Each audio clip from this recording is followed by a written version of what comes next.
Hi, good evening. This is Sir Hassan Dosani. Welcome to the fifth and the last day of our practice to pass session on SBL for September 2020. I hope you guys are doing well.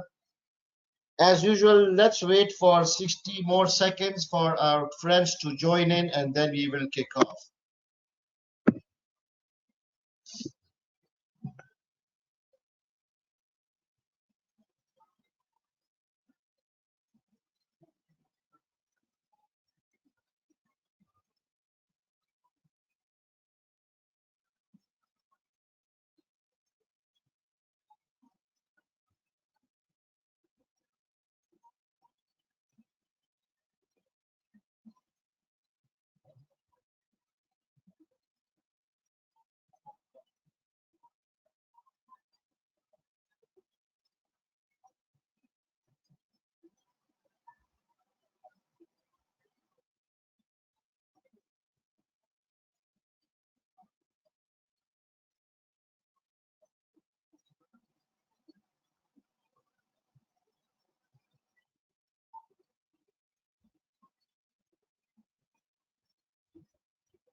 Right, so the handout for day 5 was not distributed earlier because I had to update it with certain things. So now the handout is available on the GoToWebinar platform, as well as I have shared it on the WhatsApp groups. Okay, so those of you who are joining today's webinar for the first time, you can ask questions by typing your questions under the question box option on your GoToWebinar, and then you can also save my WhatsApp number, send me a message, and I will add you to my global WhatsApp group where you can always ask questions if I'm unable to answer your questions during the webinar. Right, so as I had mentioned earlier, today's webinar is very important because there will be some key takeaways for you guys on the next 3 weeks. Okay, so we'll go step by step. So today's plan. So today's exam technique is the most commonly asked question: should we answer questions in sequence? So do you guys have this question in mind or not?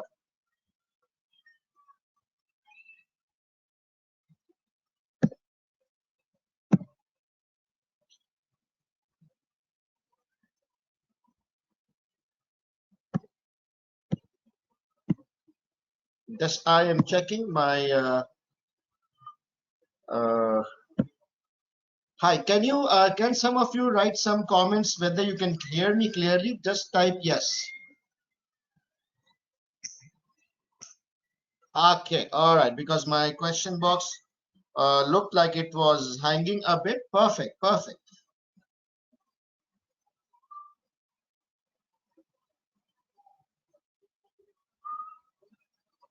Yes. All right. Excellent. So after we will discuss this exam technique, we will do ratio analysis, budgets, and MIS. That's the topic for today. And we will do a question on that. Then most important, we will do the 2 technical articles which were published couple of months back, I believe. That's an important bit. After that, we will talk about some pitfalls of CBE software or some risks associated with the CBE software which you should be aware of. And then I will recap all the important discussions we had during the last 5 days. We will talk about exam techniques. We will talk about professional marks. We will talk about formats. A very quick recap. And then I will share with you a list of important topics and models which you should focus on, followed by a list of practice questions, and then lastly, the study approach from now onwards. Okay, as far as the format is concerned, we will be covering presentation slide, which we were unable to cover in our first 4 webinars. Okay. Okay, so there's a question, where can we access, hang on, where can we access all the 5 recorded lectures? So I will share, if you are a member of my WhatsApp group, I will share the 5 webinar videos, the 5 handouts, and all the PDF files of the answers which we have solved. I will share all of them in one go in the WhatsApp group. So make sure that you are part of the WhatsApp group. I will be able to share them on Sunday evening, because the recorded versions, they come in around after 24 hours. Right.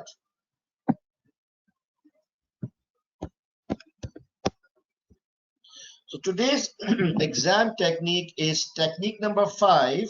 Should we answer questions in sequence? So the simple technique is, we need to follow the sequence in the first 3 hours. Okay. So the first 3 hours, we will strictly follow the sequence. Now this is applicable for both CBE students as well as manual paper students, correct? However, it is my suggestion that in the last hour, when exactly 60 minutes is left, you must stop writing. Wherever you are, you must stop writing, and then you need to decide the sequence. Okay, and how will you decide? You will first see which questions are still pending. Okay, so you will see whether 1 task is pending, or 2 tasks is pending, or 3 tasks is pending. It all depends on your initial time management.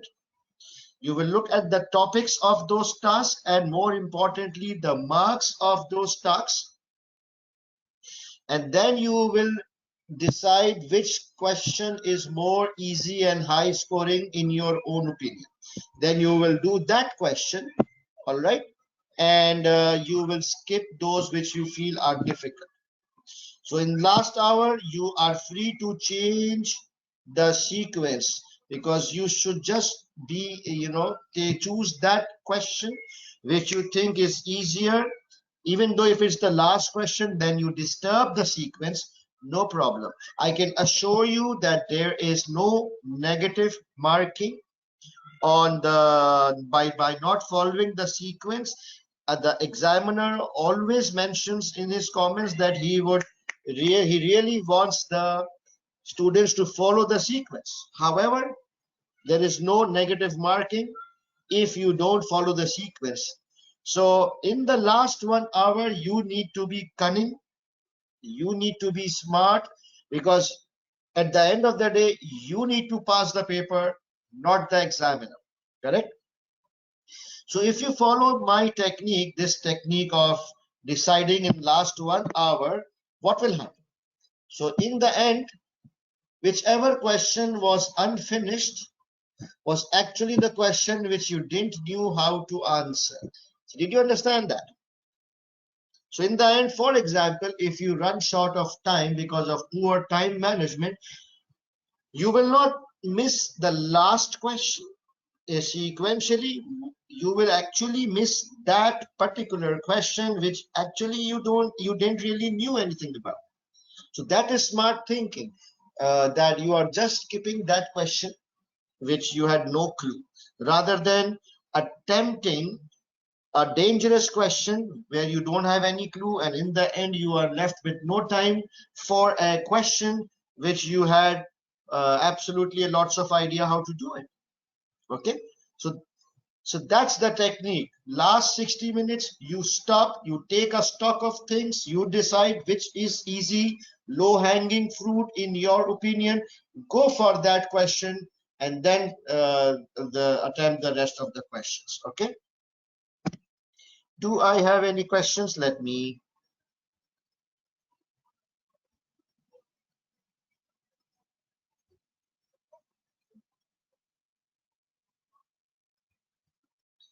Mohammed Saim is saying, can we leave some space and move on? I mean, I'm assuming that you're talking about a manual paper. No, no, please don't leave any space, okay? Because some space means that you will need to leave like at least 1.5 to 2 pages. That's not some space. That's like couple of pages. So please don't do that. Don't leave any space. Just properly number the question and move on. I'm getting lots of questions on how to join the WhatsApp group. Please WhatsApp me. My WhatsApp number is in the start of the thing on the slide. Please WhatsApp me and I will add you to my group. It's a closed group, so I personally add people.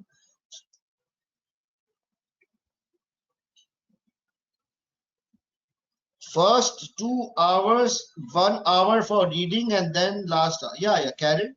By first 3 hours, I mean the first 1 hour of reading and 2 hours of drafting. So in total, the first 3 hours, you just follow with the sequence of the paper, but just when the last 60 minutes are remaining, then you change the sequence. Mr. Mohammed Saim is asking, doesn't incomplete answer, sorry, this is Naila, doesn't incomplete answer give a bad impression to the examiner? So Miss Naila, what choice do you have?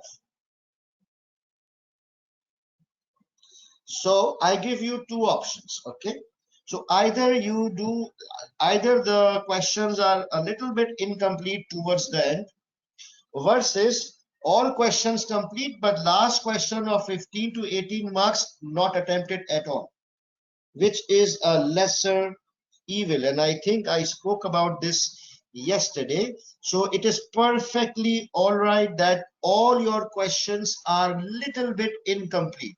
I would prefer that, because this makes sure that you have attempted all the questions, rather than you completing all the questions and in the end you completely missing a full question of 15 to 18 marks. That would be a disaster. Okay, so rather than out of 5 you attempting 4 and missing 1, I would prefer that you attempt all the questions with all of them left a little bit, or most of them left a little bit towards the end.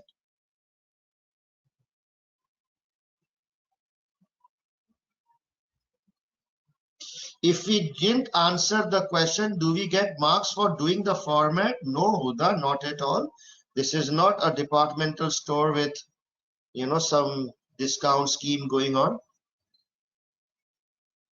Just imagine you are sending to the board of directors a blank format with nothing in it.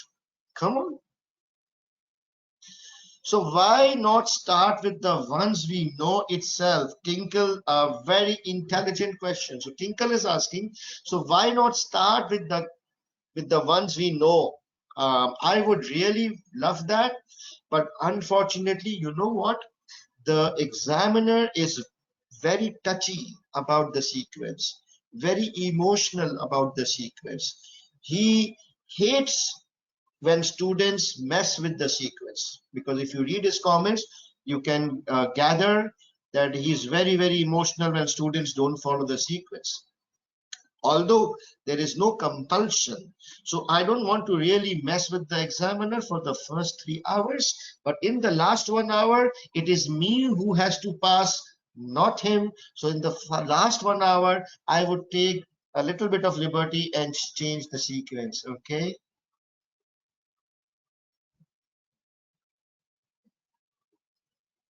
Can we answer example part C, B, A in that order for a question? No, Elizabeth. may not look good. So just follow the sequence for the first 3 hours. Don't mess with anything.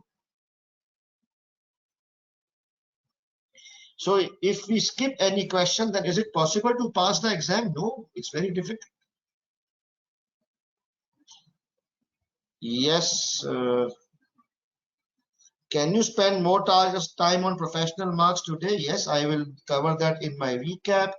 I will cover the exam. Everything I will do a recap now.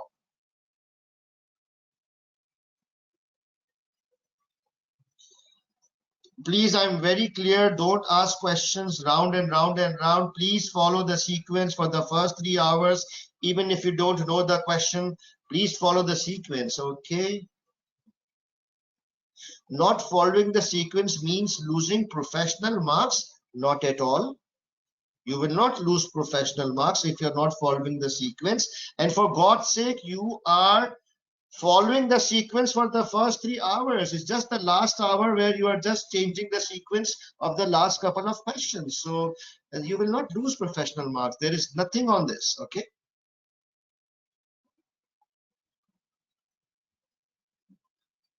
Yes, everything is sequence.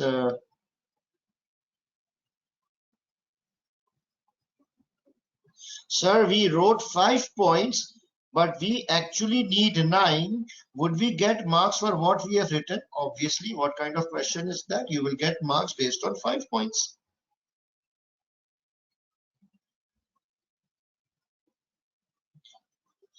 All right, so let's move on. Now I'm getting questions which have already been answered earlier or in the previous webinars, mainly because some students have joined for the first time today. So you can watch the previous webinars and you will get all the answers to your question. Right, so today's topic is ratios. So whenever you are in the exam, you might be given a P&L and a balance sheet. Okay. So normally there are 2 types of information. Either you are given a financial projection, or you are given a P&L and a balance sheet, or you might be given a MIS. So we spoke about financial projections on the first day. I had given a checklist of 5 items. Remember, it has to be discounted cash flows and payback and look at the assumptions and tax implications and sensitivity analysis. That was covered on our day 1 of the webinar. Today we will talk about P&L and balance sheet, and then after that we'll talk about MIS. Okay. So if hang on. So if a P&L and a balance sheet is given in any of the exhibits, you are by default expected to analyze the financial statements and give a commentary. So in SBL, what's important is commentary. Okay. So again, keep in mind that you are a CFO and you need to draft a commentary explaining the P&L and the balance sheet variances, explaining it to the board of directors, to the chairman, to the CEO, and most of them are non-financial people. So you need to draft some basic stuff and in very basic languages so that you're able to explain nicely. Okay, so in order to simplify your life, whenever you see a P&L and a balance sheet, first of all, on the P&L, you need to just calculate these 4 things. Okay, nothing more, nothing less. So the first and foremost, you will need to look at the sales trend. It is also called top line or sales. Sales, as you know, is the lifeline of any business. So for example, if your data is given, let's say, just a second, let me clear some space.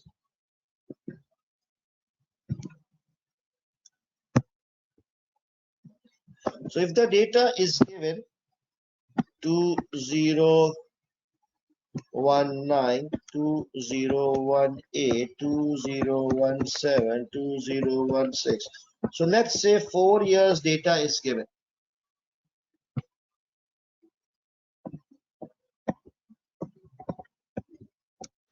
Okay. So in the exam, you don't really have the time to calculate year-on-year movement. So what you should do is just take the first year given and compare it with the latest year so that you can, just save time and give a big picture about the sales trend. I think we did a question, something similar to this yesterday or day before yesterday when multi-year data was given. In the integrated reporting questions, we just compared the first year and the last year, for the sake of time. So sales trend is very, very important. After that, you will look at gross profit margin. You will calculate the percentage, of this year, and you will look at the gross profit margin percentage of this year, and you need to make a 1-2-liner comment. Similarly, you will look at the net profit margin, and at the end you will need to calculate ROS. Okay. Look at this one.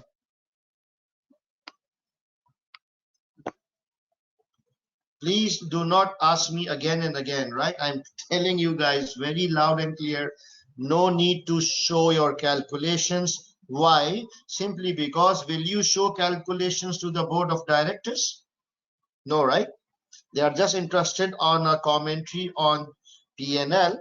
So I need you to write one para on P&L. One para explaining these 4 ratios on the P&L. Okay. After that, you move to balance sheet.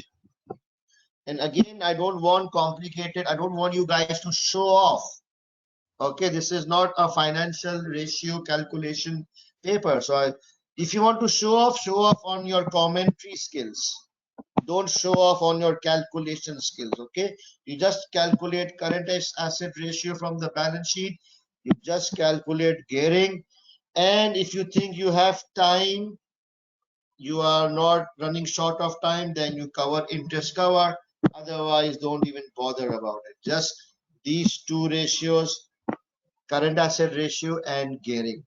Okay, and then you write a 1 paragraph on balance sheet commentary covering these 2 ratios.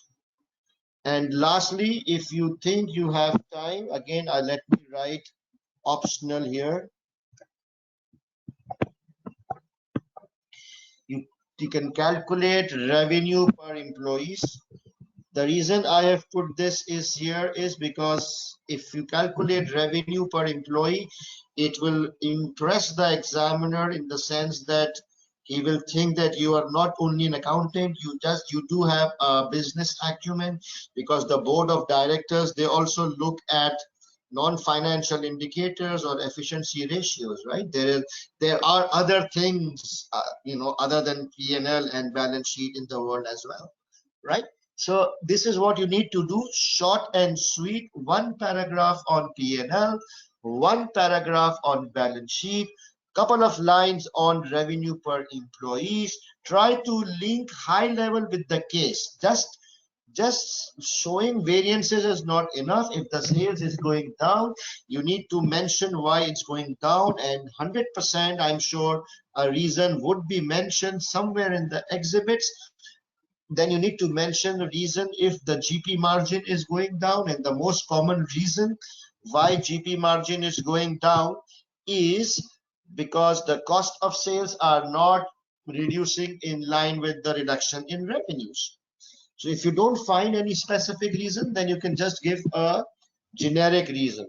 And the most common reason why net profit margin goes down is A, because the GP margin is going down. That has a direct impact on net profit margin. Plus, you might notice that finance costs or some overheads might be increasing as well. So you just need to mention that.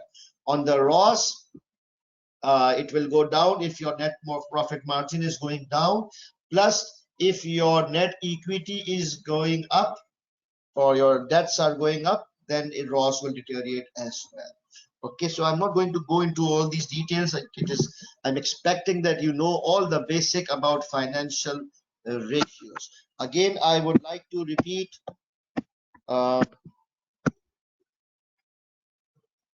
Okay, let me take some questions. What kind of Mohammed Shamil? Please, I'm warning you.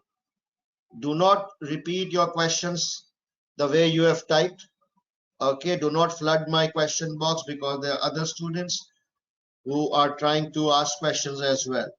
Please.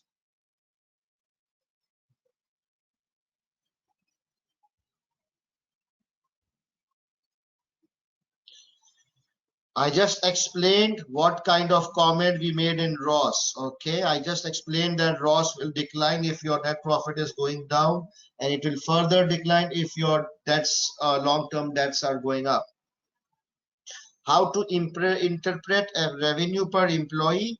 If the revenue per employee is increasing or improving, that's a good sign that with less number of employees you are able to generate more revenues. That's more of efficiency. But if the revenue per employee is decreasing, that means it's bad because your revenues are going down but you are not able to reduce your number of employees. Amit, please don't ask questions twice, and this has been answered many times in the previous webinar. Do we always compare first year and last year, Zafar? In the exam, yes, because of time limitations. Just imagine you are calculating year on year or year on year for 10 marks. Balance sheet, P&L, efficiency, you will screw up your timing. Okay, I answered on the revenue per employee. Bina, gross profit margin goes down because your cost of sales are not reducing in line with the reduction in revenues. Okay, right. Now, very important, budgets and MIS. And we will do a question on this. Okay. So whenever you get a question on budget or MIS, you all need to remember three things. Okay, make sure that you remember to look for three things. That's the way when I told you that whenever you see a question on financial projections, you need to check 5 things, right? The first webinar I had taught you the 5 things. Similarly for budgets and MIS, whenever you get something on the budget or MIS topic, immediately recall these 3 things. First of all, recall the concept of master budget. Then you recall the concept of flex budget, and then comparison of actuals. Okay, so first let me explain what these are, and then I will tell you how to apply this in the exam. So what is a master budget? Basically, a master budget is a budgeted P&L, balance sheet, and cash flow statement of the organization. So a master budget is a full set of budgets, like the forecasted P&L for the entire year, and we make it at the start of the financial year, the forecasted P&L, the forecasted balance sheet, the forecasted cash flow. So all together they are called collectively as master budget. What is the starting point of any budget? When we start preparing a budget, do you know what is the first budget we prepare?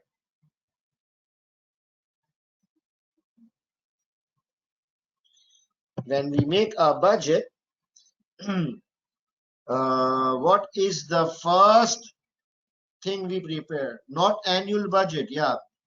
Which budget should we? What is the starting point of a budget? Correct, sales budget. Very nice. Okay, Sharik is asking, MIS stands for Management Information Systems. Okay. Ria, you are saying production budget? No. First, the starting point is a sales budget. The organization, they need to first forecast or plan how much units they're gonna sell next year, what would be the standard or budgeted selling price of the units, and they come up with the revenue budget.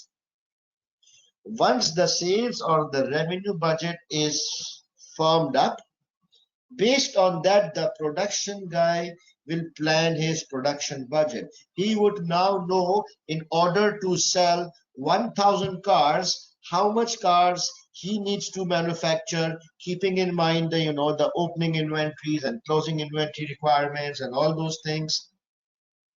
You see, so based on sales, you may come to production budget. Based on production budget, you will make your inventory and procurement budgets. Similarly, all other departments like HR, IT, finance, they will make their own budgets, and then you put together everything to arrive at a consolidated P&L budgets and then the related balance sheets.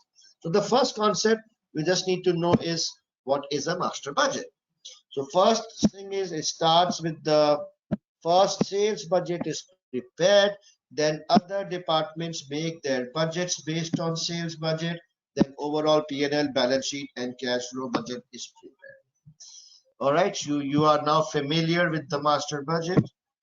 Let me check the questions.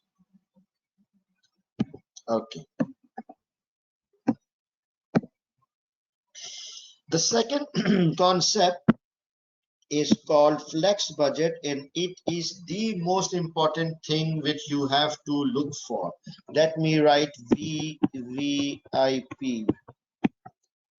Very, very important. IMP. Okay. Sorry. VV. Very, very important. Okay. Flexed budget. So how many of you are aware of the meaning of flexed budget? Say yes.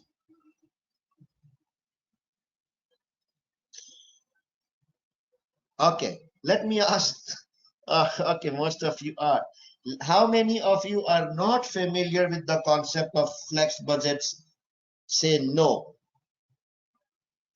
Oh my God, so many people. How the hell were you able to reach to this stage of SBL? Did you guys do some cheating or what? I'm surprised. Oh my God, the list of no's are longer than the list of yes. Oh, we forgot. Thank God.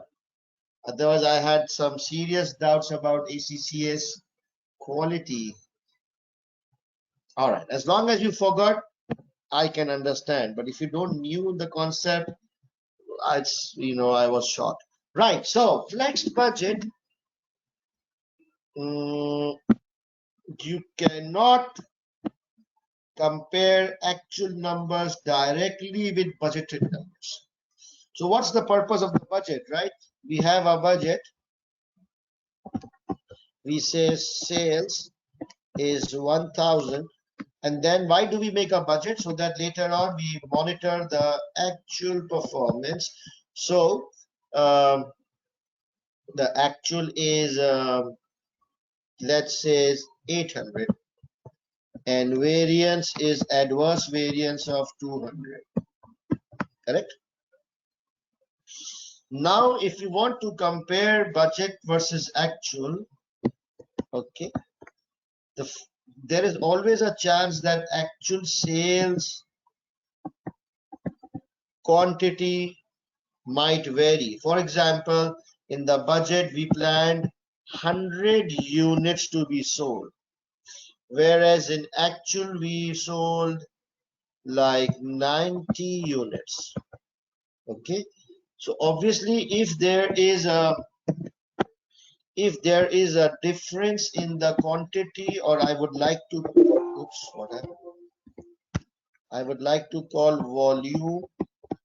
Okay, so if there is a difference in the budgeted volumes versus the actual volumes, then whatever you are comparing the amounts, it's not apple to apple comparison, because the budgeted revenue is based on a volume of 100 cars, and the actual revenues and cost and profitabilities are based on the volume of 90 cars. So the first and foremost thing you need to do is you need to calculate a revised budget, which is not called revised budget, it's called a flex budget. But it's effectively a revised budget, which means that you pick up the original budget, which was based on 100 quantity, and you revise it at the rate of 90 quantities, and then you compare the actuals with the flex budget. That would be a apple to apple comparison. Okay, let me quickly clean up the mess I created.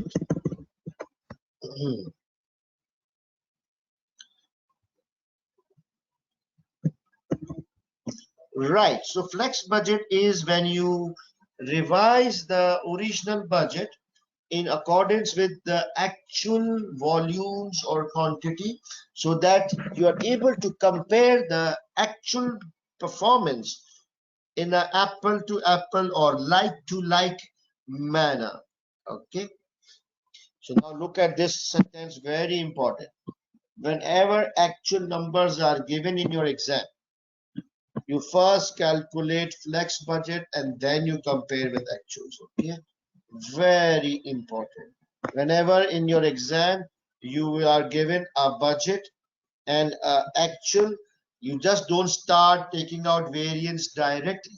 The first thing you need to do is check out the budgets, what volumes or level it has been prepared at.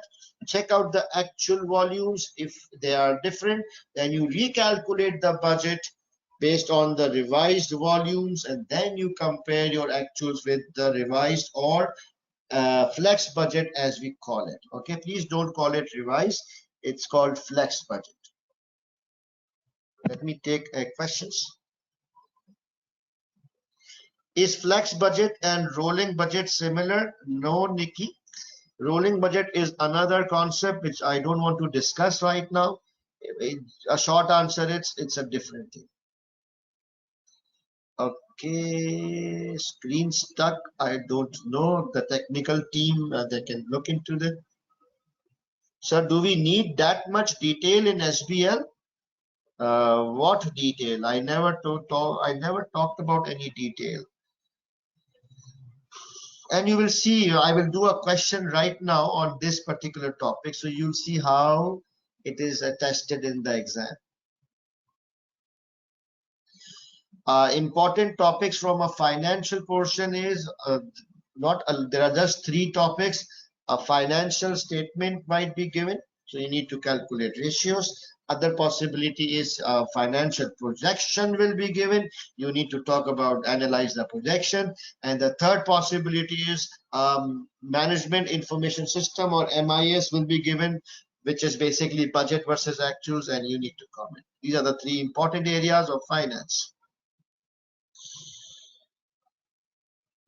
In exams, do we have to prepare budgets? No. This is being tested somewhere in other subjects, right? Where does planning and operation variance come in? It doesn't come in SBL, my friend. Forget about these kind of advanced questions. Are you testing my knowledge? Is rolling budget important? If it was important, I would have talked about it. It's not important.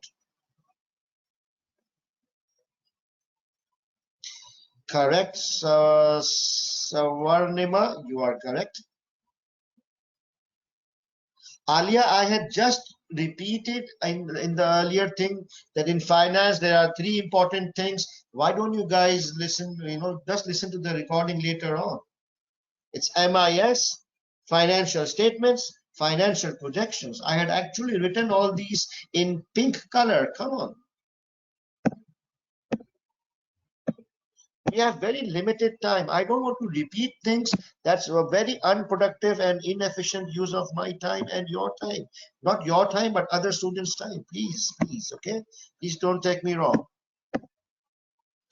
Last thing is comparison of actuals. Again, I've just explained to you that when we need to compare actuals, whenever actual numbers are given, you compare with two things. Remember, whenever you are given actuals, you need to compare with two things. As a CFO, you first compare the actuals with the flex budget of that year. And also, I would like to compare my actuals with last year actuals as well. So as a CFO, in my normal day job, whenever I want to analyze my actual performance, I compare my current year actuals with two things. I compare it with current year's budget, which is flexed, and then I would also like to compare it with last year actuals, whether we are improving as per last year or progressing or not.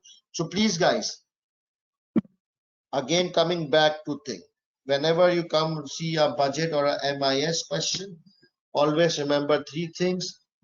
See whether a master budget is applicable or not in that requirement, but most likely it might not be applicable, but I just thought it's an important concept. But most likely the concept of flexed budget and the concept of comparison of actuals with budget and last year actuals, these are the two very important things which you need to mention in your answer.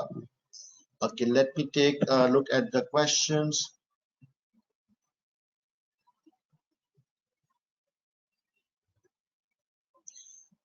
It's all right, Alia. No need to feel sorry. All right. There's a Shilpa is asking. Sorry to ask, but should we use Excel for quick calculation of ratio and copy paste in Word? Copy paste in Word, but I never said that you need to copy paste the ratios in the Word. Why would you copy paste ratios? You can just type that the sales has reduced by 20% as compared to 2016. Now you can see that the GP margin has reduced from 25% to 5% this year. So where is copy pasting coming in? Okay, you're just typing up in simple sentence. You calculate the ratio on calculator and type it in your sentence. Okay. Excel is not needed in the paper. I think yes, 99% of the time it's not needed, as that's why stay away from Excel unless you are good in Excel. But that doesn't mean you start doing stuff in Excel and start copy pasting. Okay. Lily, please, stick to questions relating to the current topic on the screen. This has been discussed yesterday. Okay, I will do a question now on budgets and MIS and flex budget. Good timing. All right. So let's do question practice number 9. Topic is budget and MIS. So hold on, guys. This is specimen paper 3, okay, called NEBI, and we're gonna do question number 4A, and we need to read the financial and management accounting information exhibit only. Question number, and it will cover the presentation slide as well. Okay, just give me a second. I just have a glass of water, please.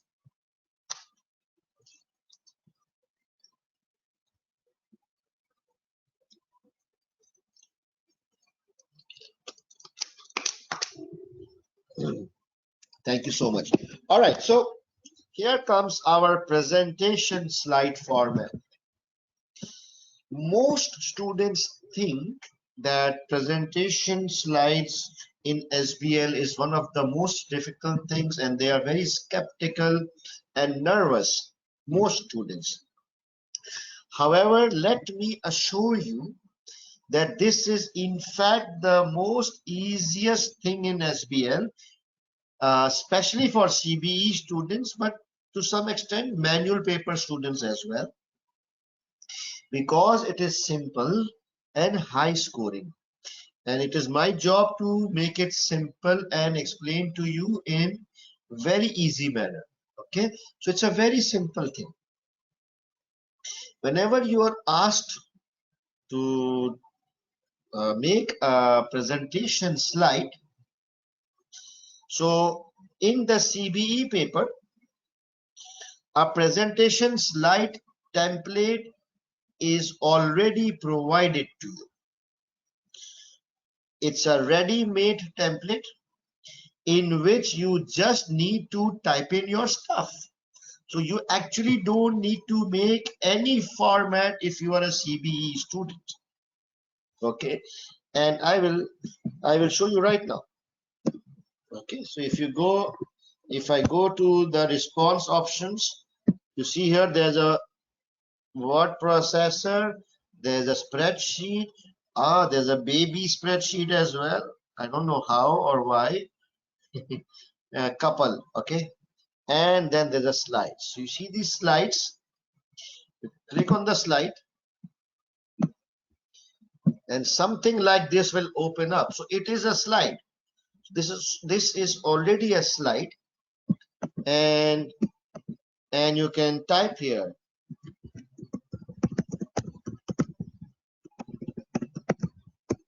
Okay, and you can format here, and you can center here, and then you can enter a bullet, and again a bullet. So okay, so it is a slide. And then how it works is, so in a presentation slide, there is a body of this slide, which is like this, a rectangle box. Okay, in this one you write bullets. So in this rectangle body, inside this you write bullet points. You don't write stories. You give a heading. So you give a heading on the inside the slide, but more importantly, the contents inside this rectangle box are bullet points. Okay, like I've given an example of HR issues. So a company is facing HR issues, and I've given the first issue it is facing is high turnover. The second issue it is facing is low staff morale, and the third issue they are facing is salaries not aligned with market. So these are three headings or three bullets. Now, where do we explain these three headings or three bullets? So we go outside the body. Sorry, we go outside this rectangle body, and something is called speaker note. So we will give a manual students. You will first need to draw this rectangle like this on your answer. Proper big rectangle covering half the page using a proper scale.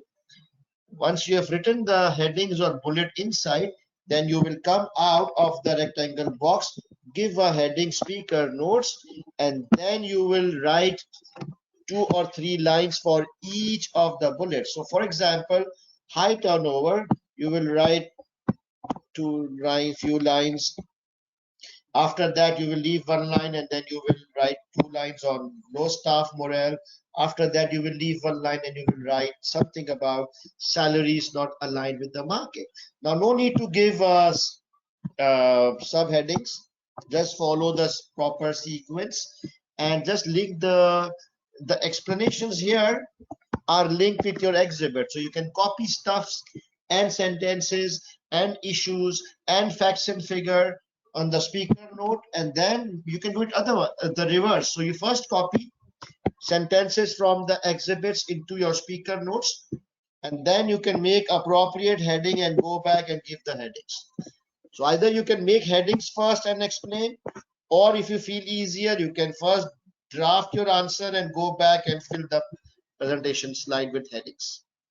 Okay, so for CBE, so this one is the slide. If you scroll down, you will see speaker notes. So here you will type, for example, my first point is me too. So you will explain me too, what you mean by me too and me too. You will write all your stories here, and then on the second bullet, and then on your third bullet, you are done. So speaker notes are basically where your explanation or information linked from the case or exhibit sits, and the slides is just the header or the bullet point. This is the simple thing. Okay. So in this particular question, we need to prepare 2 slides. So already you will be given 2 templates, slide 1 followed by its speaker notes of slide 1, and then there is slide 2 followed by speaker notes of slide 2. Okay, so I'll just press, so if I want to clean everything, reset, I press this first button. Are you sure you want to reset? Yeah, okay. So it will all get clean and I will close it. So do you understand the slide for, oh my God, it's so dirty. I can't.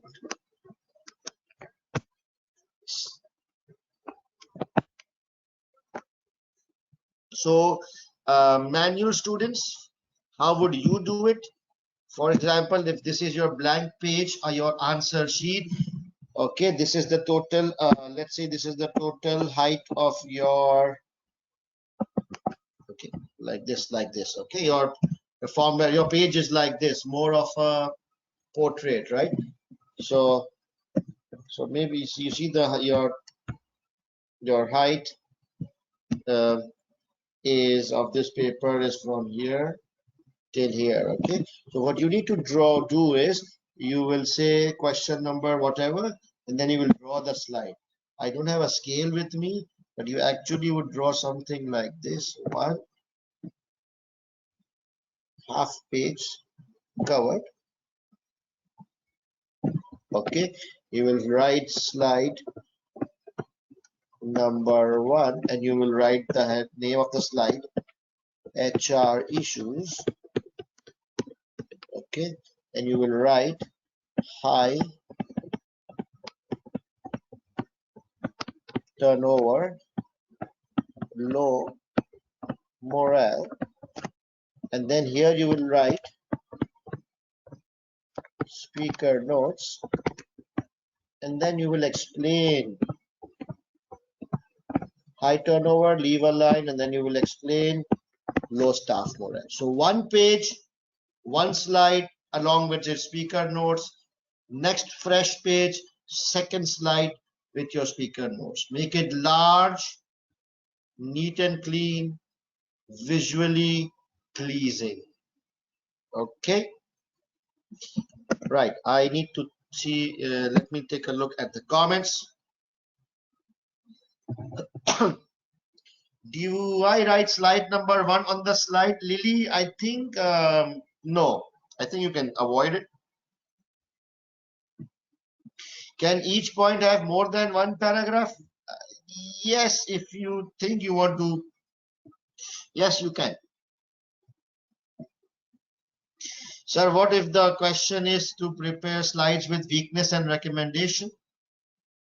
So what? What's wrong with that?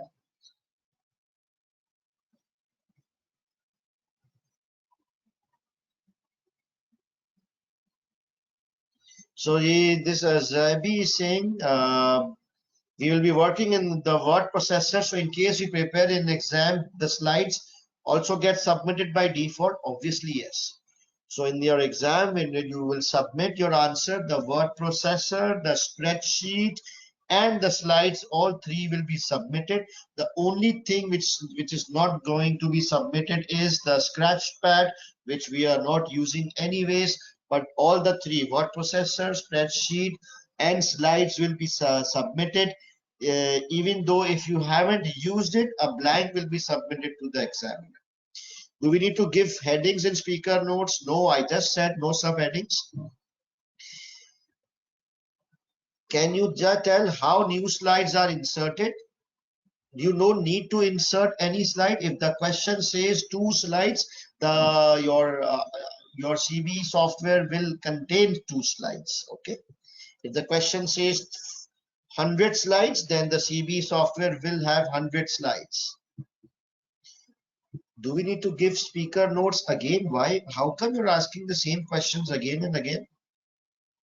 Is there any option to undo once we clear the worksheet unknowingly?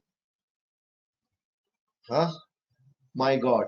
So he's saying, is there any option to undo once we clear the worksheet unknowingly? Wow, Mr. Shamil, you are on the roll.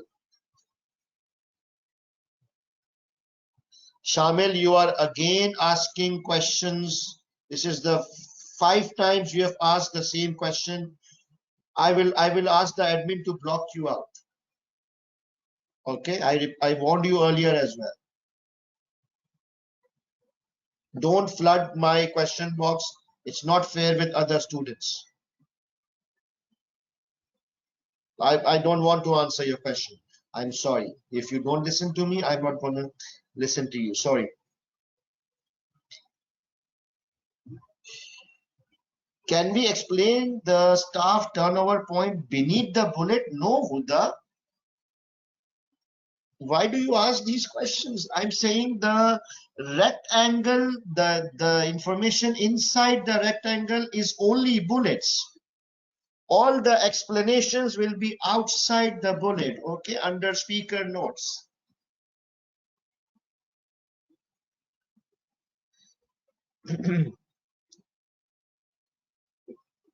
And on the worksheet, I think Control Z works. It's all right, Shamil. Please listen and take care. Act like a mature students. Thank you. I would like to check. Okay, let me go to a word processor. Okay, let me open a word processor and let me write some stupid stuff. Okay, let me close it. Let me open it again. It's there. Okay, now supposing it got deleted unknowingly. So there is an undo button here. You see this button? I can press this. It comes back. Supposing I delete it again and I press Control Z, it will come again.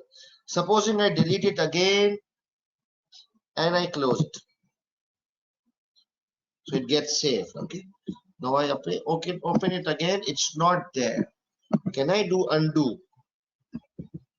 It's there. So good. No risk. You guys clear? Okay, let's move on. So now let's do this question. Specimen paper number 3, Nehbi, question 4A. Okay, let me open question 4A.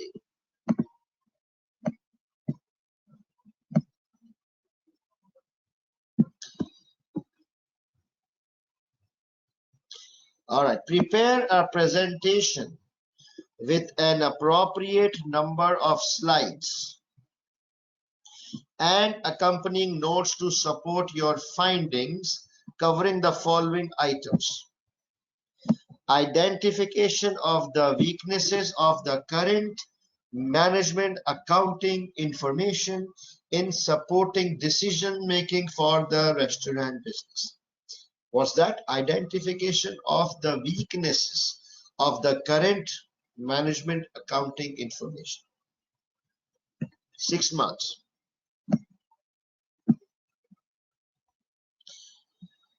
Recommendations for improvement to the management accounting data,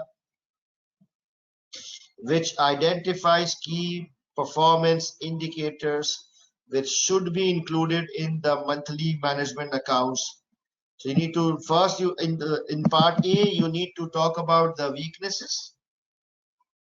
In part B you need to talk about the improvements to the management accounting data. Okay, and then you also need to talk about which identifies, oops, where did it go?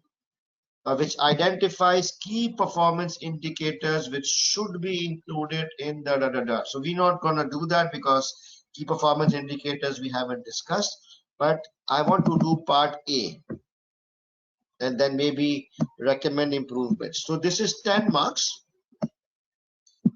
and then professional skill marks are available for demonstrating communication in clarifying relevant information to the board, 4 marks. So this 4 marks is for part A, or is it for part B, or is it to be split between part A and part B? What do you think?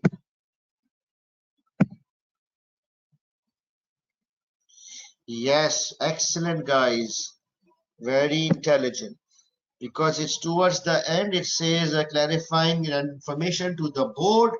So both the slides are for the board. So we divide the 4 marks maybe equally between part A and part B. So part A becomes, what's the total marks for part A? 6 marks technical plus 2 marks professional. It is 8 marks. So for 8 marks, I need to give 4 weaknesses, but at least 3, if not 4. Because in a presentation we make the bullets and then we write and all those stuff, so at least 3, ideally 4. And then what's the total marks for part B? It's 10 marks technical plus 2 marks of professional, 12 marks. So we need to give you see 212, so 12 divided by 2 is 6 points. It's not 6, at least 5 recommendations plus KPIs. So let me show you the MIS.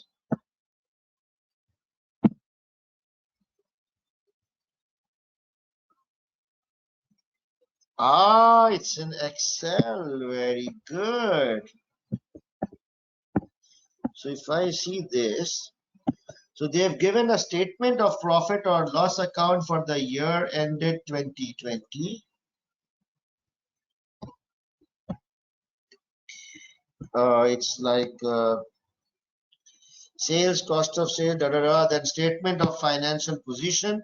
That's a proper P&L and balance sheet. Okay. And then it says management accounts. So actually this requirement 4A just talks about management accounts. Okay. So we have to ignore the financial statements. The financial statements were supposed to be used in some other tasks. Okay. So right now we will look at management accounts.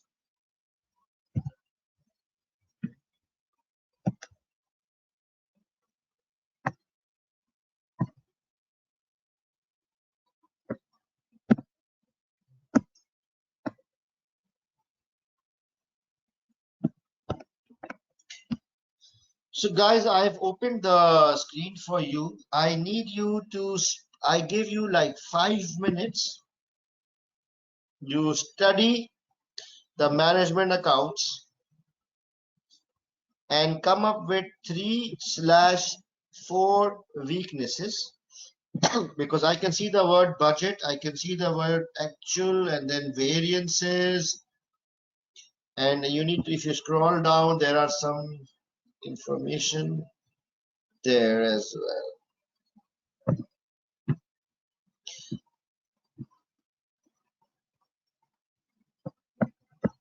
Okay, here you go. 5 minutes starts now. Recall the lecture that we need to look whenever we see a question on budget versus actual. What are the 3 things we look at? Your time starts now. I give you 3 minutes to identify some weaknesses.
One more minute.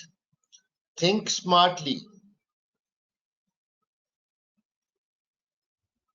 So if you are the CFO and if your subordinate gives you this sheet to review the performance of budget versus actual, what would you do?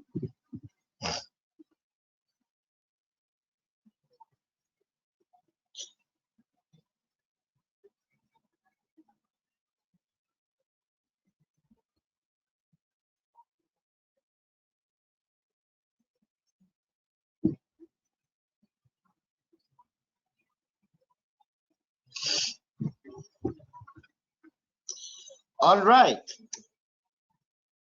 Were you guys able to pick up the weaknesses? Let me go through the. Oh, very good, guys. Very good. I am enjoying your comments. Very relevant, professional, technically correct comments. Good job. Good job.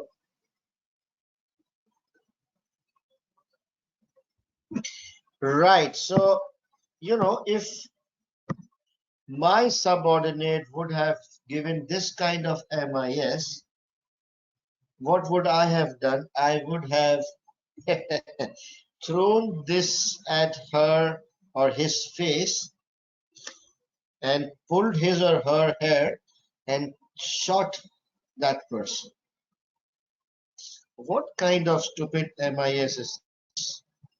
There is some basic flaw or basic information missing. This report is no good use to me. So first of all, biggest mistake, they have given a budget and they have given an actual, and then they directly calculated variance.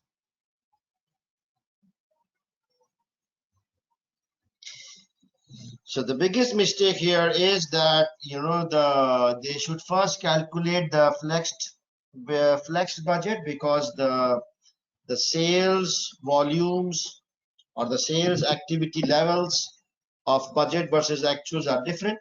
So they need to recalculate food cost, labor cost, and other costs and admin expenses and everything according to the actual sales levels. So flaw number one, flex budget is not there. Were you able to pick it up, guys? I saw a lot of comments, but I'm not sure whoever mentioned flex budget. So first mistake is flex budget is not there. It's just directly comparing budget with actual is comparing is comparing apple with bananas. You can't do that. It has to be a like to like comparison. That's first thing. Second thing, I have not even gone into the numbers. Okay, I'm just looking at the format and trying, getting some grounds to shoot that person. First of all, it's not budget versus no flex budget is there. The second weakness, I can see a column called variances, and it tells me the amount. For example, if you look at the sales turnover for the year, the budget was 10 million and actual sales is 9.6 million. So my actual sales is short by 389,000. That's the variance. But what's missing? What is the next logical question I will ask that stupid person? The next logical question would be, why is this shortfall? I'm not interested in how much. Okay, I'm interested in how much is the shortfall, but more importantly, I need to know why is the shortfall. So where are the reasons? The reasons for variances, the explanation for variances, the analysis, the in-depth investigation or analysis investigating the variances is missing.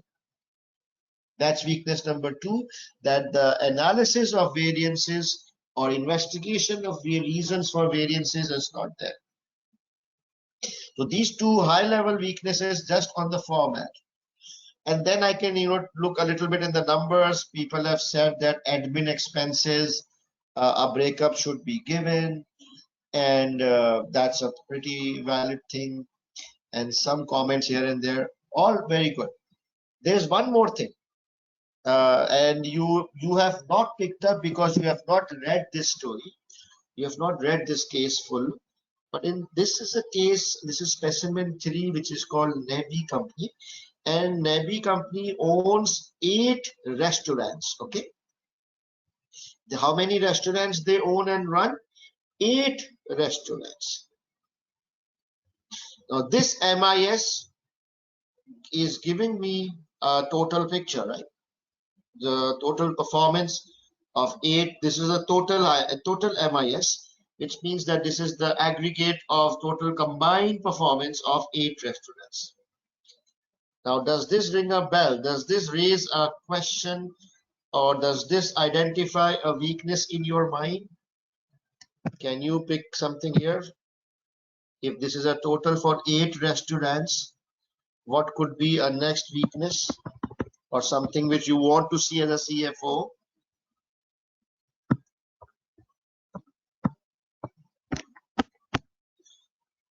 Restaurant-wise variances. Excellent, guys.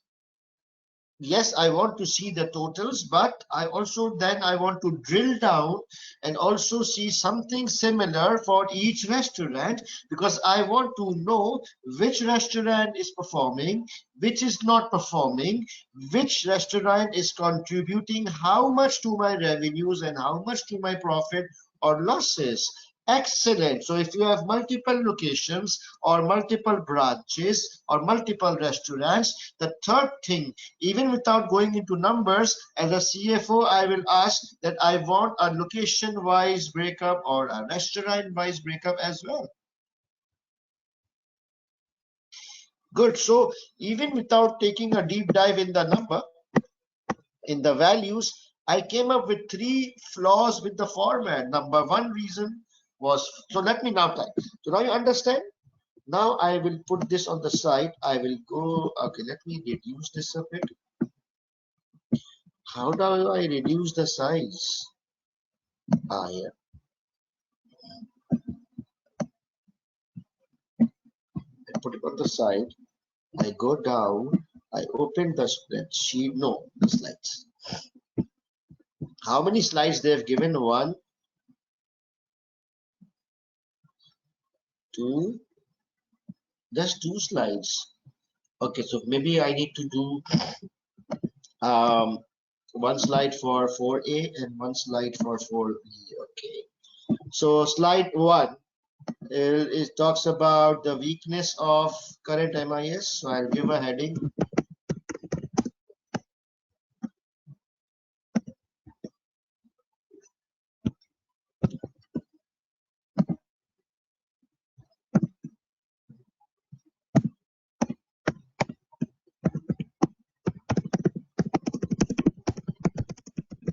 This is my slide heading. Okay, so I will center it and make it big, heading 1. And then I will say, what's the first weakness?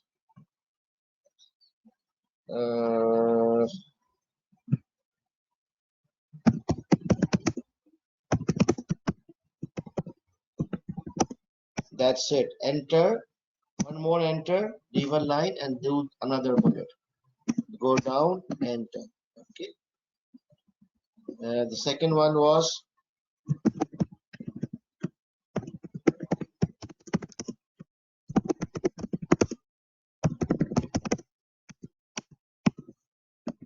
what else? Restaurant-wise performance missing. Because the slide says weaknesses, so I'm saying what's missing. Okay. And the 4th slide would be, let's say, simple.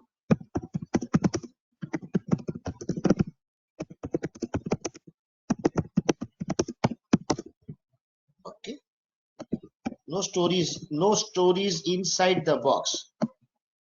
I would also select all this and make it look nice by giving heading 3, so it looks like something beautiful. Okay, so if you see here, this is how it looks. Big weakness of current MIS, 4 weaknesses in big fonts. Now you see slide 1 speaker note, slide 2, slide 3. Oh, there are 3 slides. I don't know what's happening, but all right. Now you go down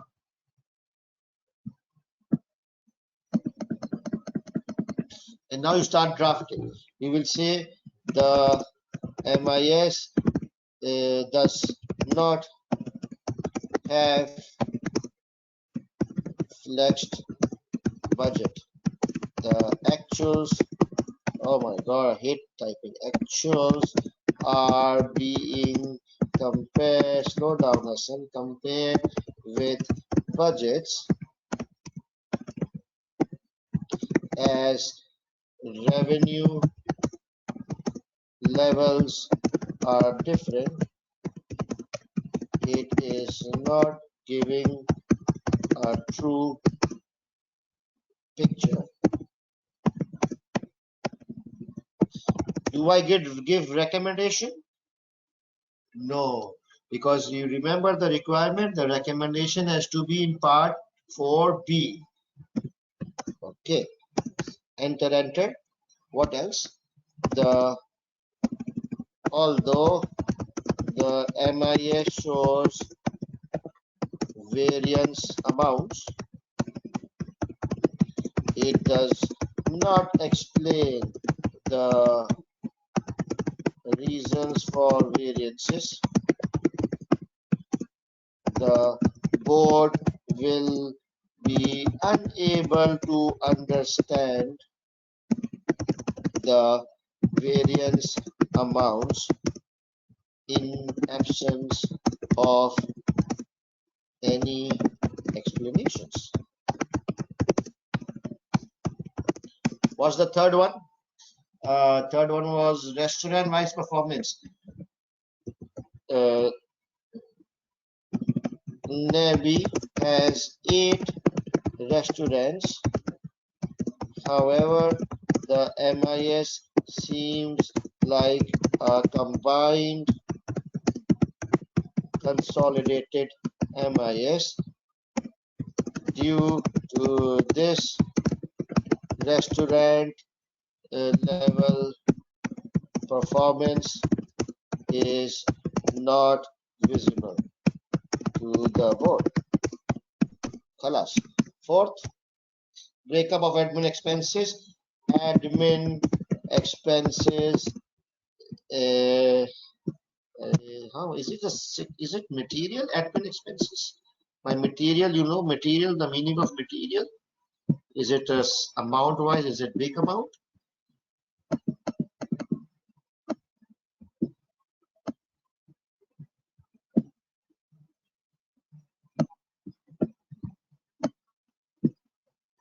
Admin expense for the year is 2 million, and it's actually 2.2 million, and it is 23% of the revenue. So it's 23% of the revenues. Very good. Admin expenses is quite material as it represents 23% of the revenue.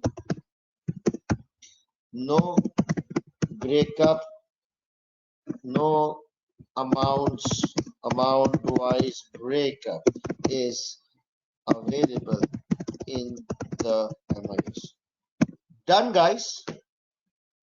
8 marks, 6 marks technical and 2 marks professional. For 8 marks, I have given you the presentation slide. It looks like this to the examiner. Let me increase. Not bad, Hassan. Oh, C is spelling. Okay, I'll fix it. Weaknesses of current MIS. I gave the 4 bullets first, which is inside the box. The box you can't see here. And then slide 1, speaker notes. All these 3 bullets are explained very nicely. That's why you remember in the start I said that students are very nervous about presentation slides, but in my opinion, they are high scoring, time consuming, because you don't need to write lengthy or fancy stories. You just write couple of lines for each point under speaker notes and just give a small bullet heading inside the box for each of those paragraphs. Do I have any questions?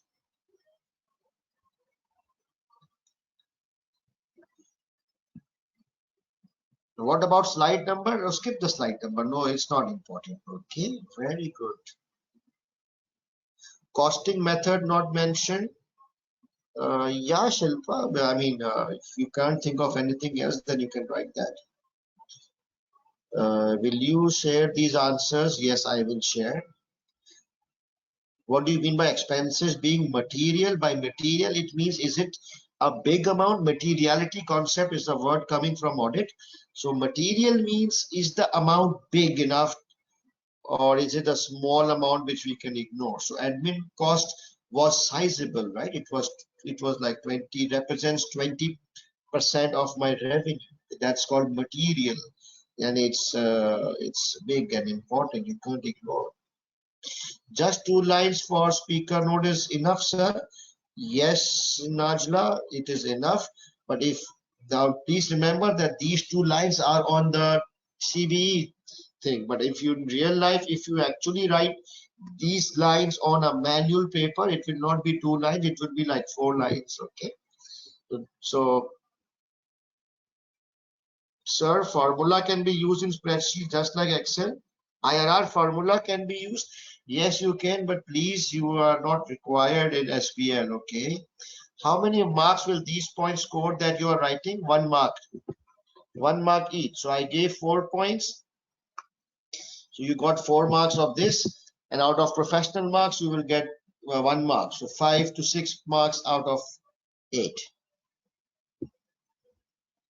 Actual of prior year. Oh my God. SN, thank you so much. SN is saying, what about actuals of prior year? Yes. These guys are just comparing actuals with budget. What about comparing actuals with prior year? That's a big weakness, but I want to target like maximum 4 weaknesses for 8 marks. So if I've done 4, then leave it. If you can't think of, you need to do 4. So if you can include that inside 4, it would be awesome. Ria, CBE platform, ask me in a bit when I will talk about CBE platform again. So at that time you can ask. Yes, Savarmima, you can write. All right, good. So now the 4B says,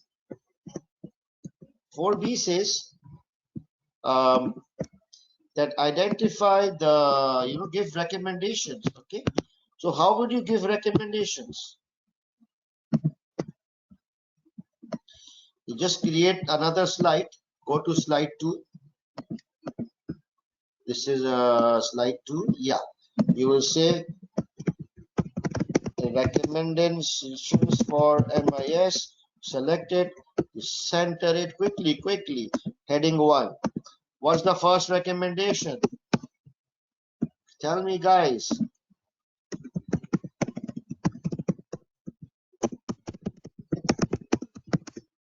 Second recommendation. So what's the second weakness?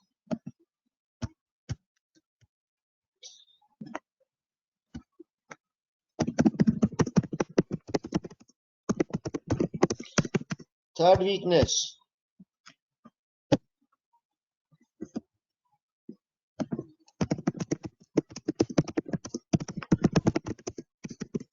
And then remember, they also ask something about KPIs. So we need to mention some KPIs. Since you haven't read the questions, but there are certain KPIs for hotel industry. KPI stands for key performance indicators. You need to mention that, just copy paste from the thing. Right. So I want to test one thing. I want to see whether you can insert a table. Just I'm curious because one student asked me if you are that in case if the question asks you for weakness and recommendation in one slide, can we use a table in a slide? So let me see.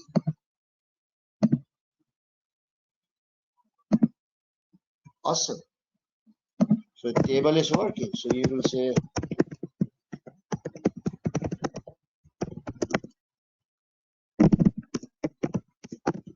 okay, so table is working. Perfect.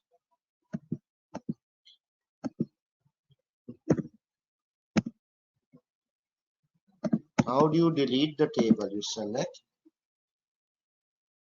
Control A, and select this, Control X. Okay, backspace. Right, so I'm closing this, guys. Do I have any questions? Do we need to mention question number in the slide? Interesting question. I believe no, because the slides there's just pertains to one particular question. The examiner reading from the heading of your slide should be able to judge.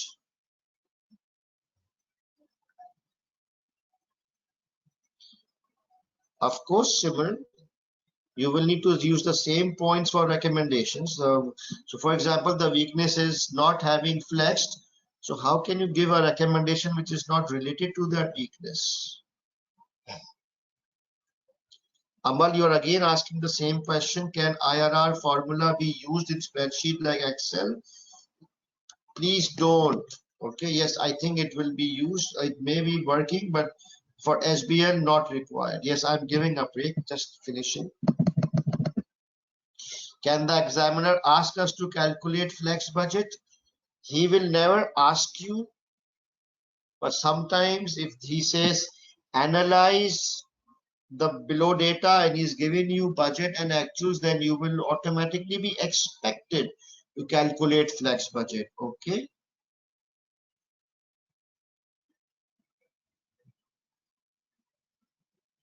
Can we write a line in the Word document that answer 4B is in the slides? Good idea, Ozair. Yes, go for it. All right. Let me see what is next.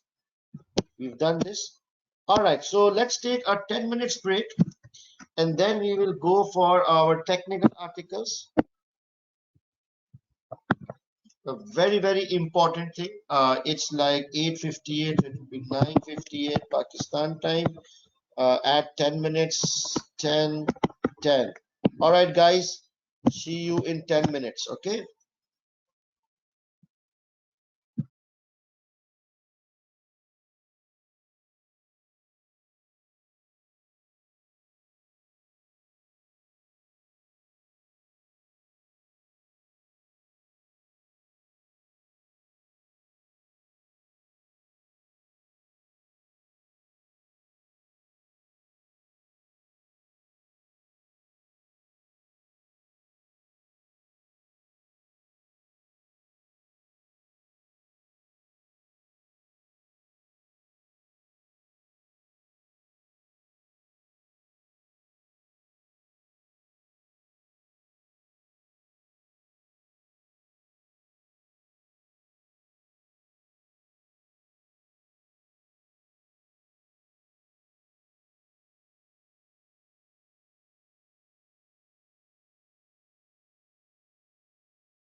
Right, guys, welcome back from the break. Can I have a couple of yes to know that my voice is clear and you can see the screen?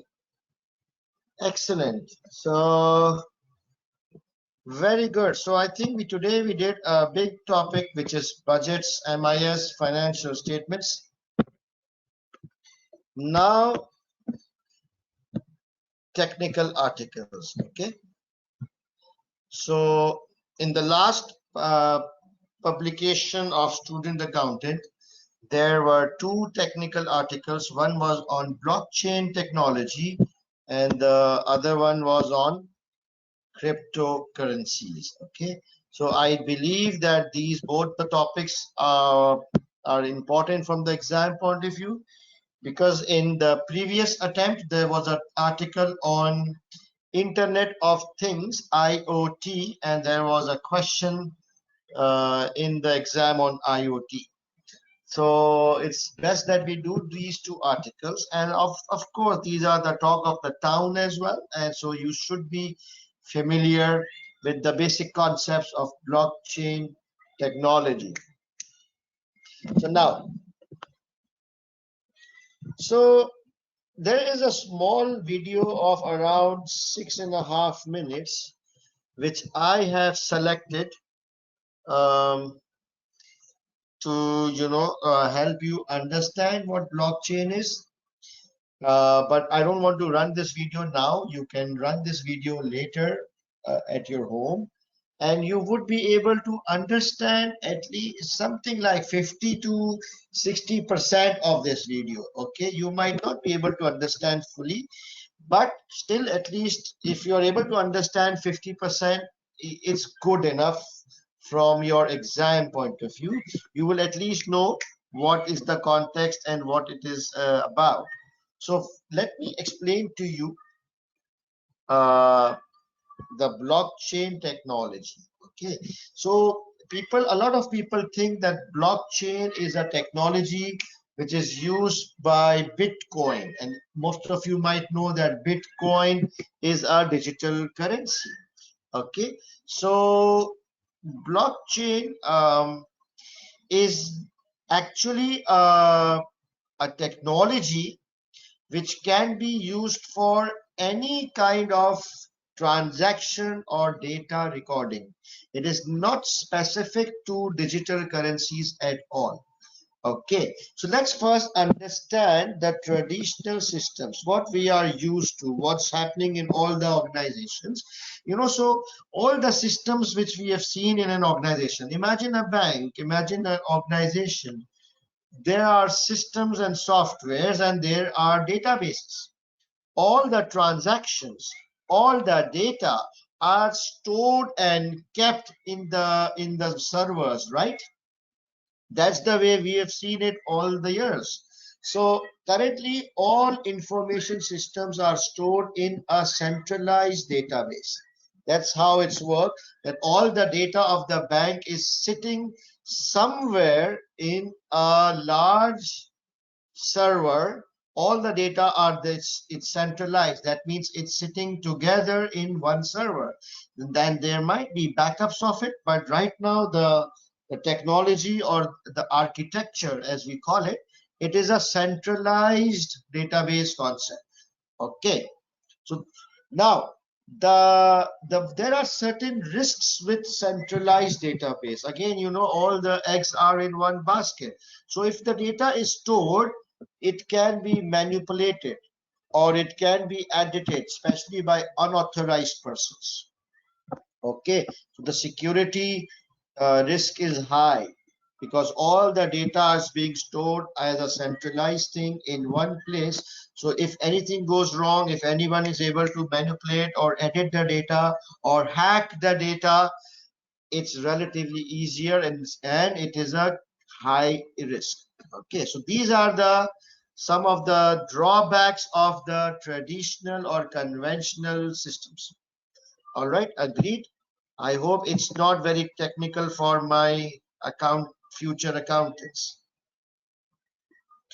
Right. So now came the blockchain technology. And by the way, it is not a new technology. It has been around for many years. It's just that it got famous and came into the limelight after these digital currencies. They got famous. So blockchain technology is a decentralized ledger. So if you compare, the traditional or current systems are mainly centralized, blockchain is decentralized.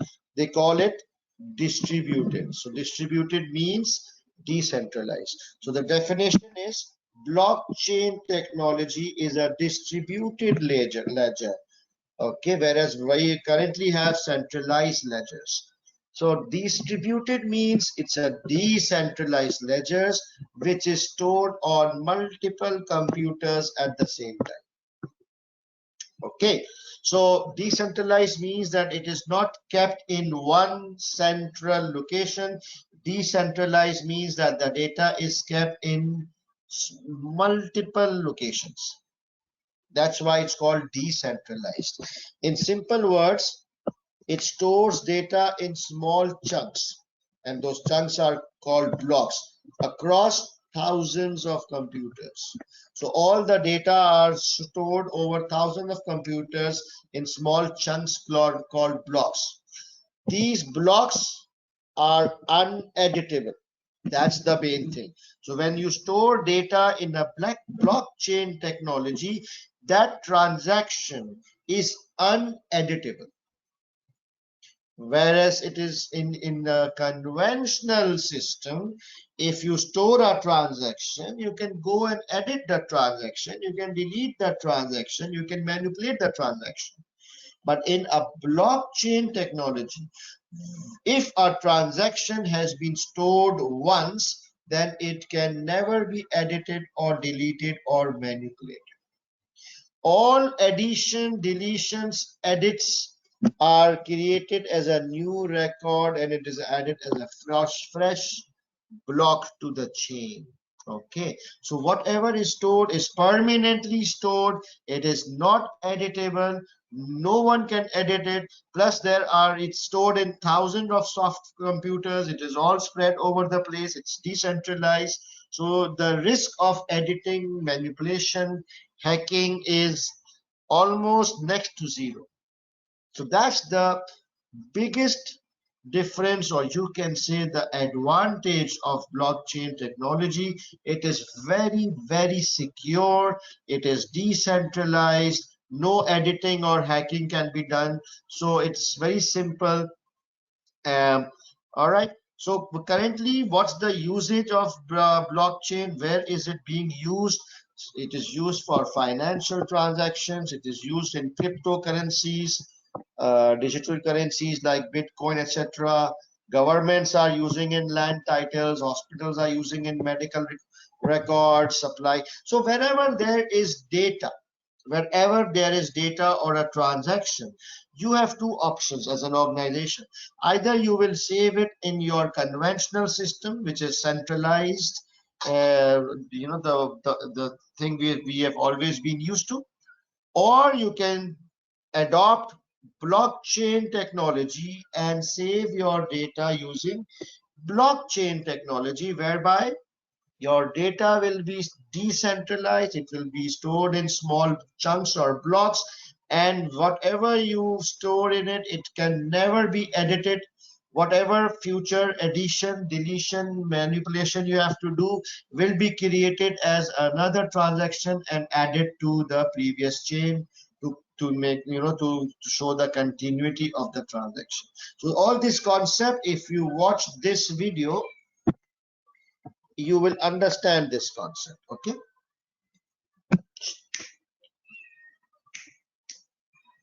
Okay, you mean it can never be edited by owner? Yes, correct, Fahad. The owner even cannot edit the data. The only way you can edit it is create a new transaction which will not override the data. It will be added on top of the data. So in a conventional system, how do we edit data? For example, you open up a Word document. How do you edit it? You will press backspace and you will edit the data or edit the text, right? And the system will overwrite and it will replace the previous text with the new text. But in a blockchain, you can't open an existing transaction and go and overwrite it or change it. You need to create a new transaction which will sit on top of the previous transactions. So this is where how they make it very secure. Are these blocks prone to virus destruction? Very interesting. I would imagine yes. Sir, can we use this as a disaster recovery tool? Yes. Who control this? Very good. So it's not controlled. This is one of the disadvantages. Okay. You mean, sir, system won't overwrite it? It will create a new file? Absolutely, yes. A new file, it is called a new block in blockchain language. I can hear your cat. Yes, I'm very sorry for that. She wants to go out and play, but I can't get up and open the door. Please excuse me for that. Let me shoot her. Okay. So how it works, can you please give live example? If you watch this video, you guys will understand. Okay, so this video is for layman people. It just says how it works, what are those benefits or extra features which blockchain has, which is not there in a conventional system. So this so okay, I will not shoot her. Okay, so this video will really help you. Okay, so to watch the video, you will, if even if you understand 50% of the video, you will understand the basic concept. That's what is required. Now, what is the advantage of having blockchain? In fact, first let me tell you guys how this can be tested in your paper. Okay, let's understand this first. Of course, it's a technology thing, so you won't be expected to know all the technical details. Okay, but from an SBL student's perspective, how it can be tested in the paper, and this the examiner himself is advising us. I have not created this portion.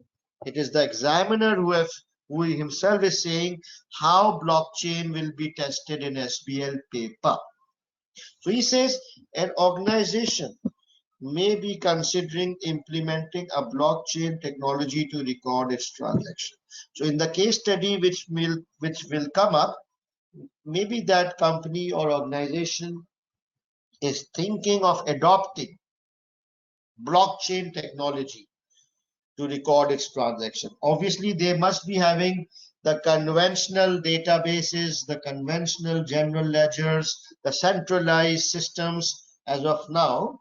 And now they must be thinking, maybe, a exhibit will say that the board has heard of blockchain technology, which is getting popular and spreading very fast. So they would like to know more about blockchain. So you may be asked to recommend with justifications whether blockchain technology is appropriate or not for the organization. Okay, so how would you evaluate? Maybe this question can come as an evaluation skill, that you need to evaluate whether the organization should adopt or move towards blockchain technology.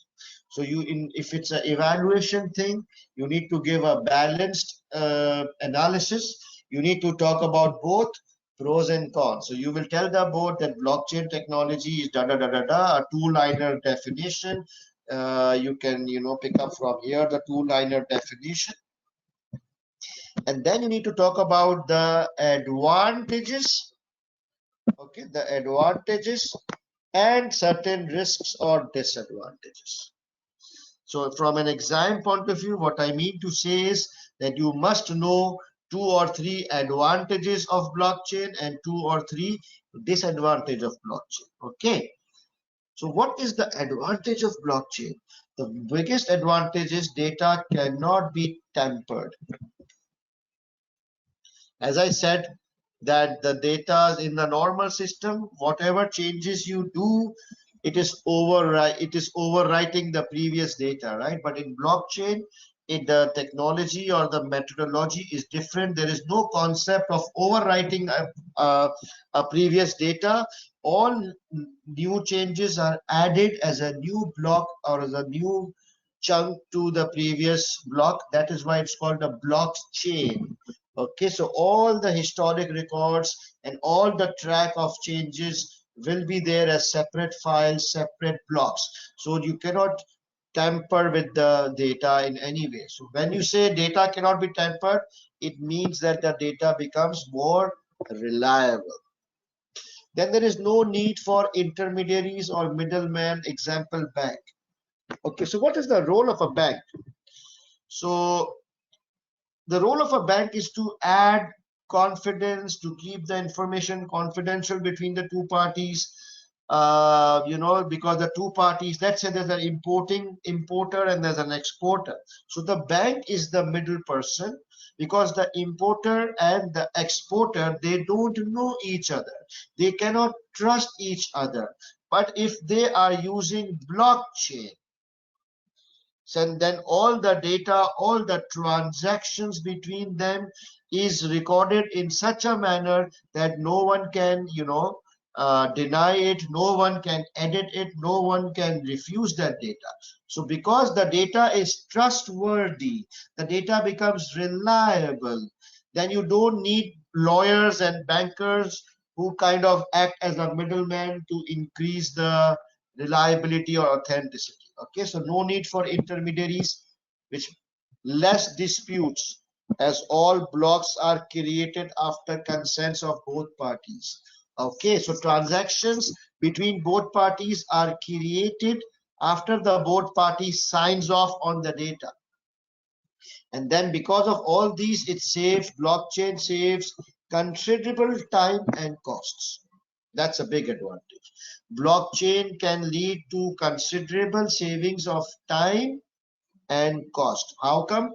Lower IT cost. You don't need those large IT servers and IT departments and backups and securities. And then there is, a reduced need for intermediaries and middlemen. So all these are costs which you can shave off.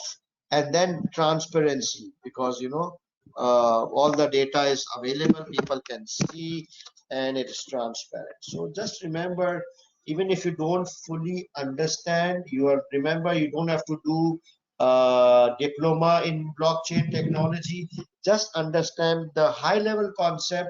The biggest charm of blockchain is it is more secure, data cannot be editable, you need less intermediaries and middlemen. So all this means that it saves time and cost and increases the reliability of the data, the reliability, the authenticity, and the transparency of the data. Let me look at some questions.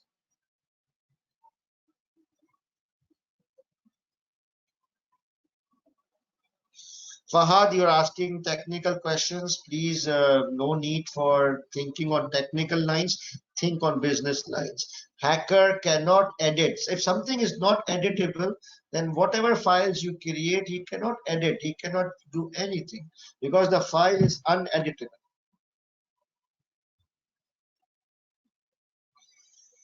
Sir, what do we suggest after discussing pros and cons? The company should adopt it or not? So if the question says, does not just says evaluate, then there is no need to give recommendation or suggestion.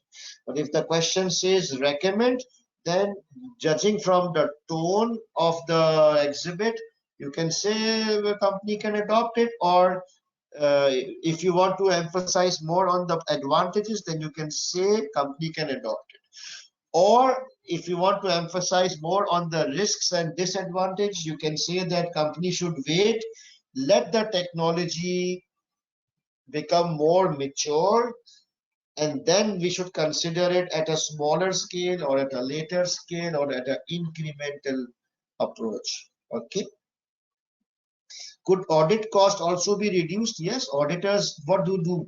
Auditors, they kind of verify the transactions with vouchers and invoices. That all is no more required, because whatever data is in blockchain is with the consent of the both parties.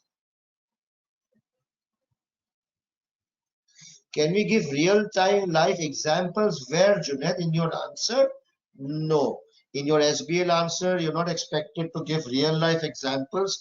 What you need to do is link the answer with the exhibits. That's it. What is the difference between cloud computing and blockchain? Cloud computing is the conventional thing, okay? So the normal servers, the normal database which we have, if we have a physical server, it is in our office, it is called servers. If we are saving all our data in Amazon or Google servers, that's called cloud computing. They both are the same conventional thing. Okay, cloud computing is the conventional thing. Is it like extension of cloud computing? No. Cloud computing is the normal conventional thing which is editable. You can go into your cloud and edit the data. The system will override the data. The hackers can easily hack cloud computing. Okay, so just don't get confused. Cloud computing is just the conventional systems what we are currently using. All companies are using cloud right now. So it's not blockchain. Blockchain is something separate. Blockchain is decentralized. Cloud computing is centralized. It's also disrupt some industries? Absolutely yes. Blockchain is an example of disruptive technologies. It will screw up a lot of things. It will screw up the banks. It will screw up the currencies. It will screw up the central banks, the governments. It's a big thing.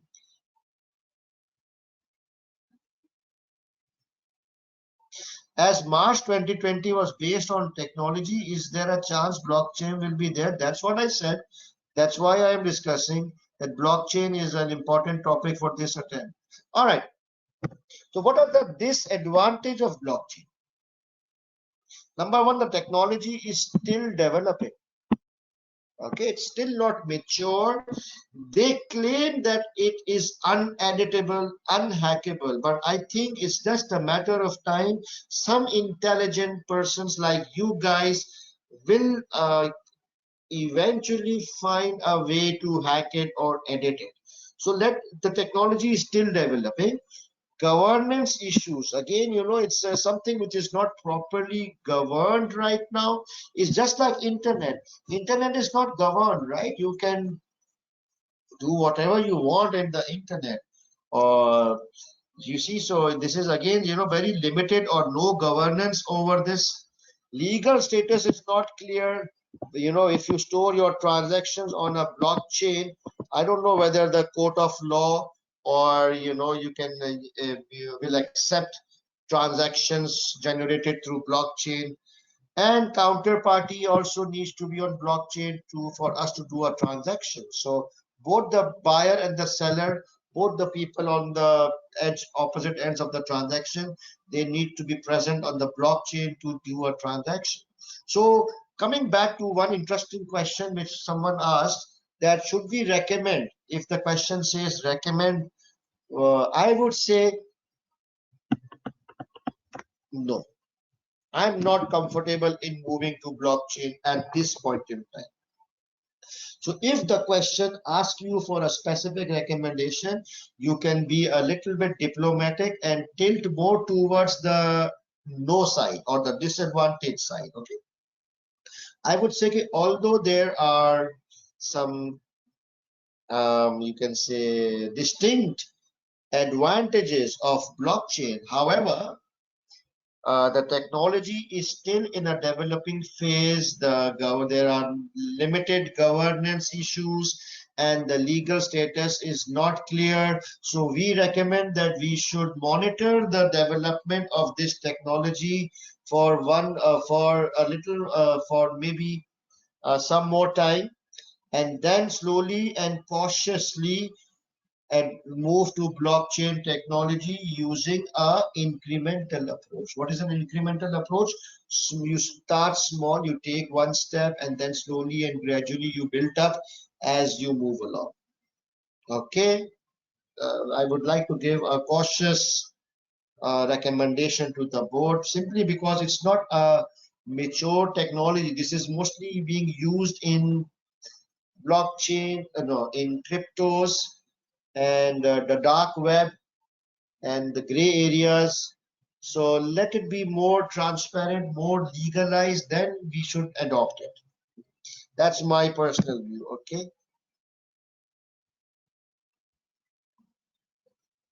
let me look at the questions. Yes, Asan, you are right. Legal status point is very simple. We don't know whether the blockchain technology or the transactions being generated through blockchain is legally acceptable. Maybe when you show your data to a bank which is coming out from a blockchain technology, the bank will say, I'm not going to accept this data.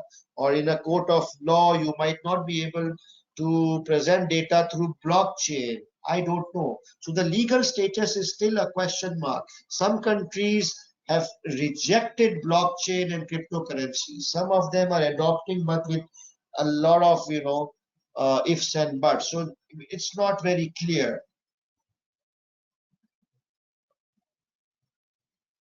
Mohammad Asad, there is no right or wrong answer in SBL. Whatever you recommend, as long as your logic is intelligent logic, you will get marks. If you say adopt and you give logical argument, you will get equally good marks. If you say don't adopt and you give your own logical intelligent logics, you will get equally good marks. So this is the beauty of SBL. There is no one right answer. It is not a balance sheet that it's balanced, that means it's correct, and if it's not balanced, it's incorrect. No, it's business, my friends. Whatever you say, if it is intelligent argument, if it is logically correct, you will get marks regardless of what you say and regardless of what others say. Is blockchain more costly? Yasir, I just explained that the biggest advantage of blockchain is it's cheaper. You can save time and cost. How can you ask such stupid questions? Right, move to cryptocurrencies. So the name says cryptocurrency. You can also think of it like a digital currency or an online currency. Okay. So again, let me start from the traditional currency. Let me explain the key features of the traditional or physical currency, and then so that you are able to understand the cryptocurrency. So traditional currency exists physically. Okay. All the currencies which you have, they exist physically.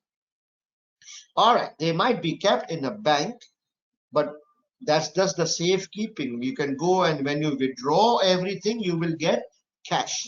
So at the end of the day, the currency of any country, it exists physically. It is somewhere physically, right? And then the traditional currency is controlled by a central authority like a central bank. So even if you think about your own country, all the money supply, everything is controlled by the central bank. So it's centralized. You and I cannot print money, right? I cannot supply money. It's just the central bank. And of course, then all the records are centralized. The central bank knows how much currency is in circulation in the country, who has what. Okay, so that's the main thing. Now, when you talk about digital currency, all these features becomes opposite. So it says it exists physically. A digital currency does not exist physically. It is just online. There is no physical or tangible existence of a digital currency. You can't put it in the wallet and take out the cash and count. The second main thing is it is not controlled by any central authority. It is unregulated, unlike the traditional currency. And the third difference, in a traditional currency, it is like centralized, but here all the transactions are stored in distributed ledgers spread across thousands of computers. So now, have you guys heard of these words before? Distributed ledger spread across thousands of computers. Did you hear this before? Where did you hear this?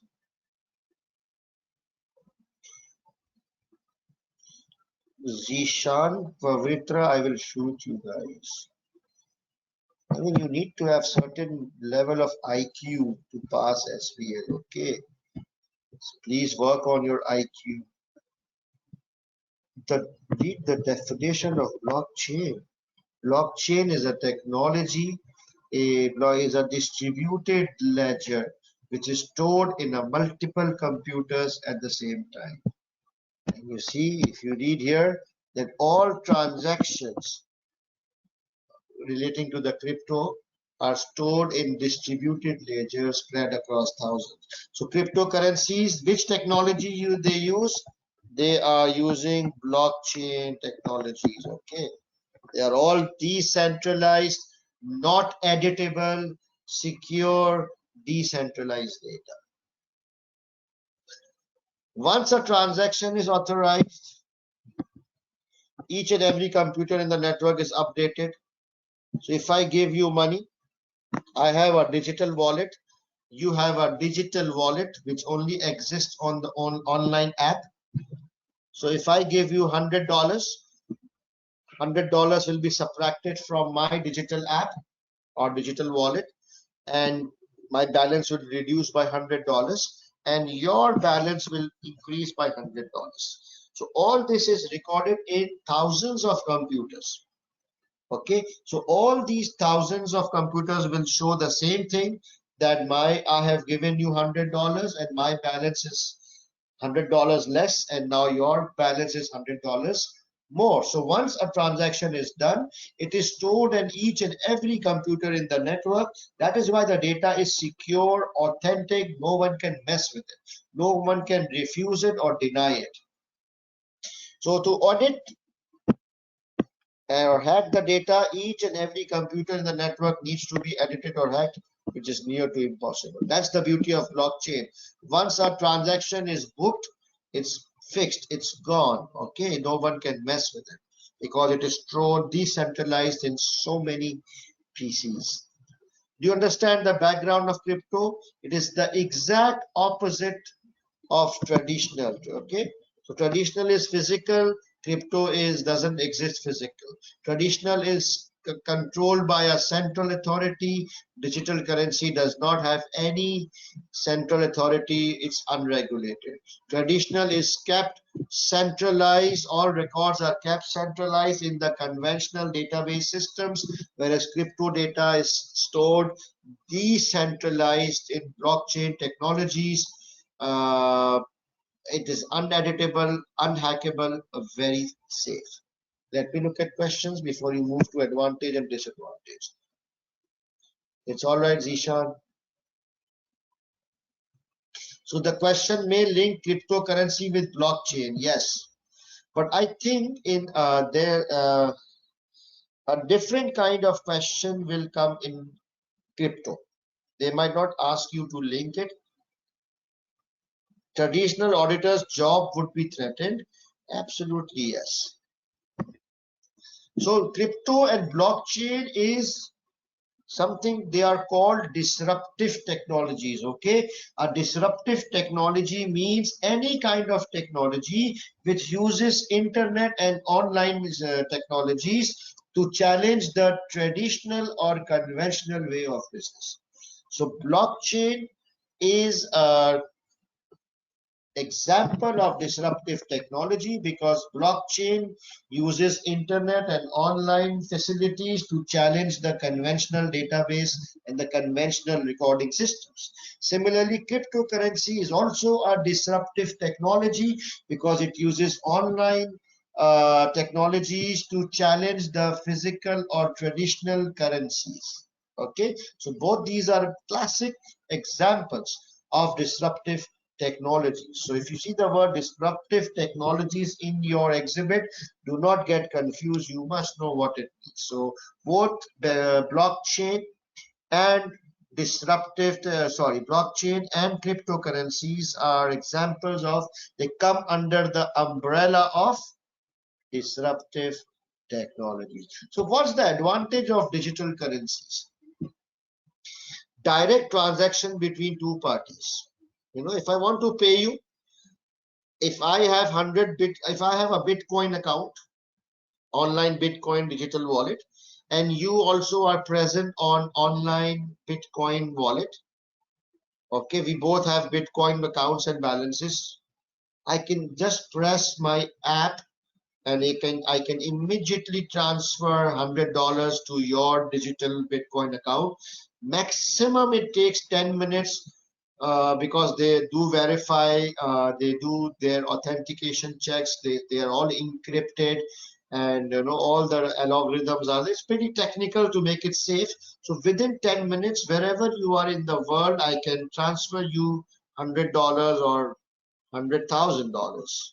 Okay, so direct transaction between two parties. You don't need a bank or exchange money changer or an exchange to remit funds from here to someone sitting in Australia.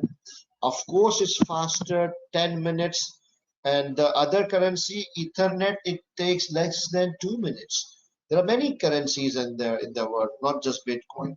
Lesser transaction cost, of course, it reduces currency risk. So, for example, all these physical currencies, they have certain risks. They might be devalued, they might lose their values, the government might change the notes or whatever. They can freeze your bank accounts. So you avoid all those physical currency risks. And you can also use digital currency for investment purposes. For example, a lot of people made good profits. They bought Bitcoins when it was pretty cheap, and they sold off Bitcoins when the rates were high. So these are the advantages of digital currency. Okay, but then there are disadvantages as well. None or low regulatory environment, lack of central authority. You don't know who owns these currencies. There is no governance, there is no central authority. It's all out there in the intangible space. Investors can lose their funds if their password is lost. That's a big one, huh? There are complicated passwords because these are just like online bank accounts.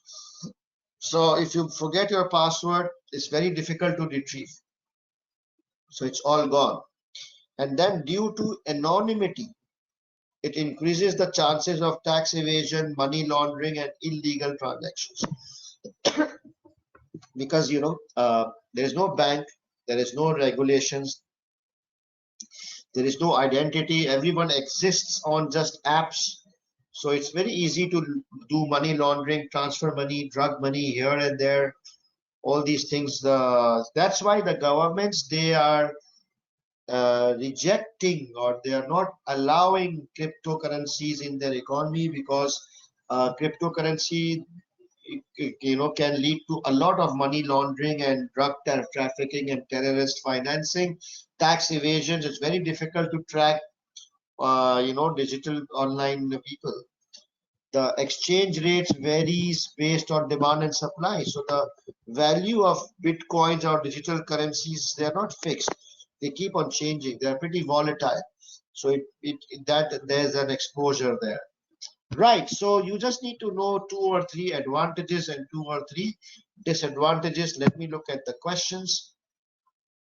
It is banned in Pakistan, or it's actually banned in most part of the world because of the drawbacks. And certain countries now, they are adopting it, but with very limited scope, putting around centralized controls and this and that. Can the effectiveness be affected by internet? Not really. Does cryptocurrency work same as PayPal? Yes, it works same, but PayPal is not a cryptocurrency. PayPal is attached to your credit card, and your credit card is attached to your bank, and your bank is attached to your currency, like traditional currency. A bank is a centralized control. So PayPal is not a cryptocurrency. Okay, credit cards and PayPals and Apple Pay, they are all linked with your bank accounts. All right, and anything which is linked with your bank account is traditional, it's physical, there is central bank, there are controls. Crypto is not linked with your physical bank account. You need to pay cash and buy cryptos, and then it will be, you have a digital wallet for cryptos. No risk of foreign currency fluctuation. Is the transactions are checked before setting up? Yes, the transactions are checked by the systems. Those thousands of systems, they run on encryption and algorithms, and there are arithmetical formulas. It's a full-fledged system out there, but it runs on its own. All right. Now the important thing, and I feel that in your paper this will come. If any question comes on crypto, it would be something on these lines. So if you go back on blockchain, the question will be, should we adopt blockchain, where you will talk about advantage and you will talk about disadvantage. But if you talk about crypto, I think the question will be on these lines. Okay, it's called ICO, initial coin offerings. And this article, the examiner has focused on ICO. So you must have heard of IPOs. Have you heard?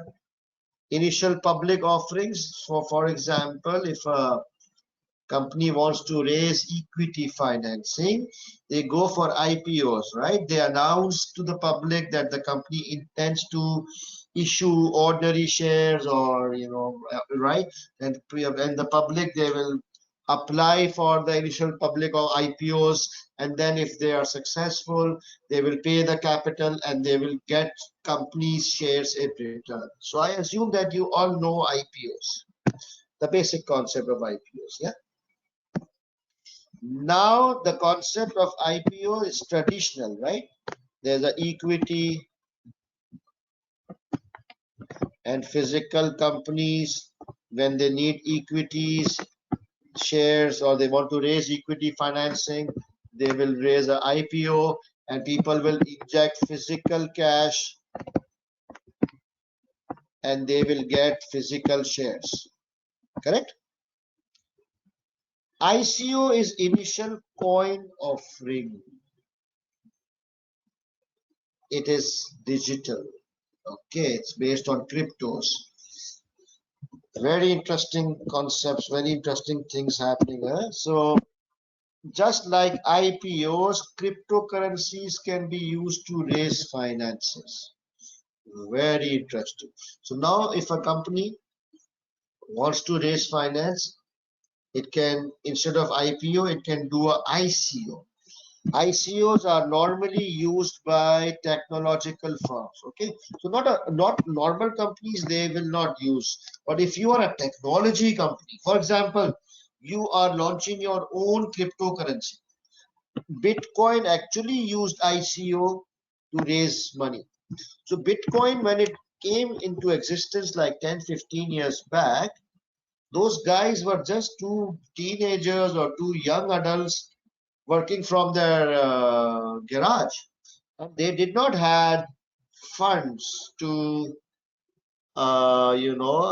invest in bitcoins or create blockchain or all those whatever funds are required.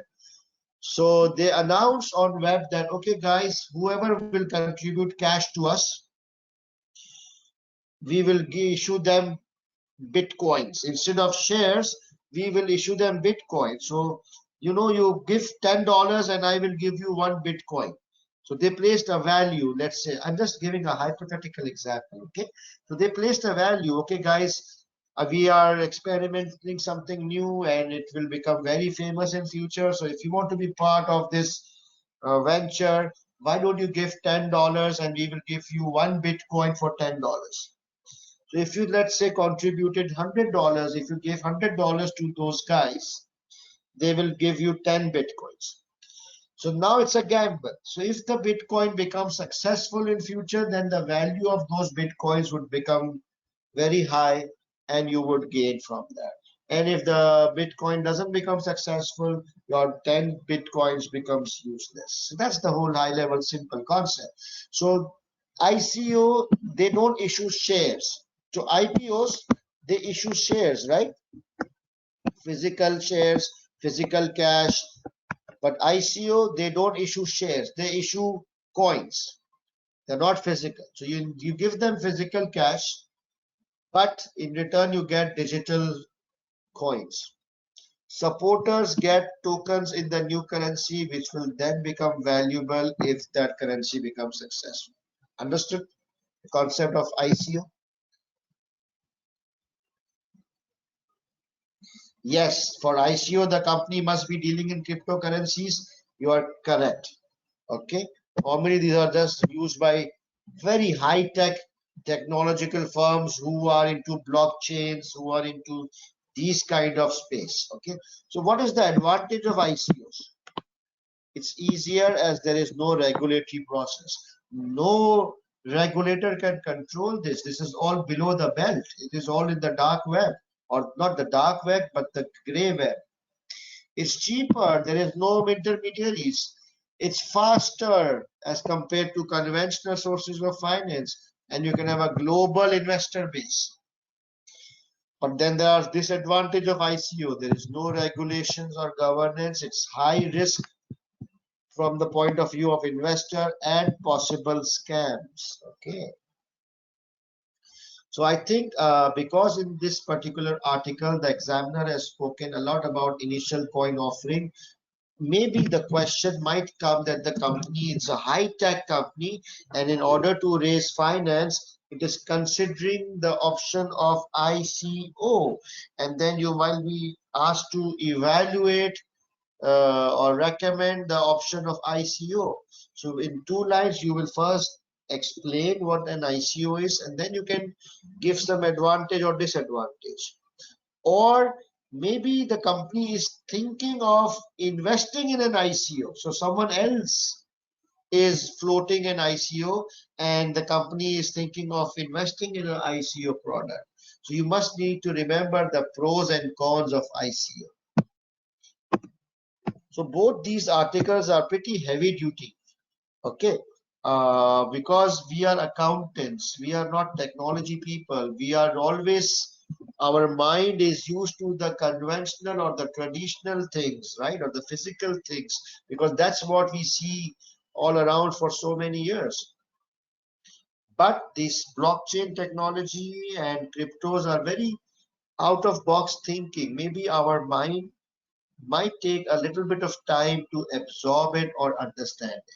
So just don't get confused. Just I have actually summarized, all the article in very simple language, the definition, the pros and cons.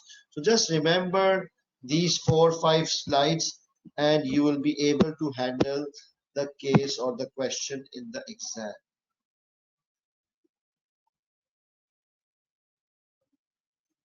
All right. How much time is left now? Oh my God, just 30 minutes. I need to speak. Okay, so let's move on. Pitfalls of CBE. So there are certain risks with the CBE software, and I just thought I will discuss these so that you are mentally prepared. Okay, so maybe the students who are giving manual paper,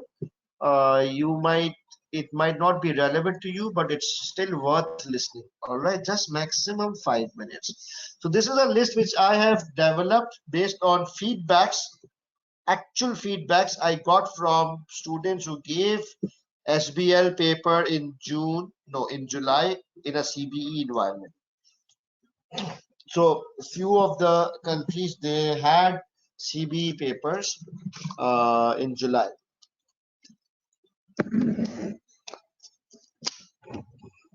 So they face certain issues. So I thought it would be interesting if I share those practical issues with you so that you don't panic and you know exactly what to do and how to handle that situation, mentally prepared for anything which can go wrong on the exam day. First of all, two of my students said that their ID was rejected by the automatic facial recognition system.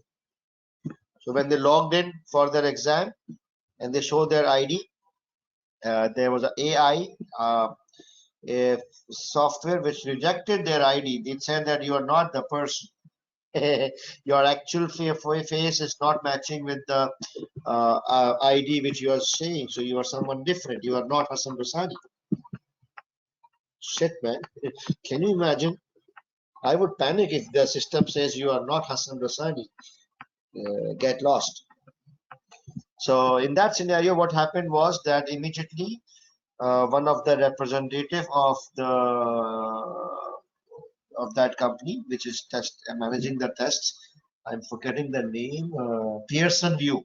So immediately the one of the representative of Pearson View, he contacted, because there's a mic and a speaker on your laptop.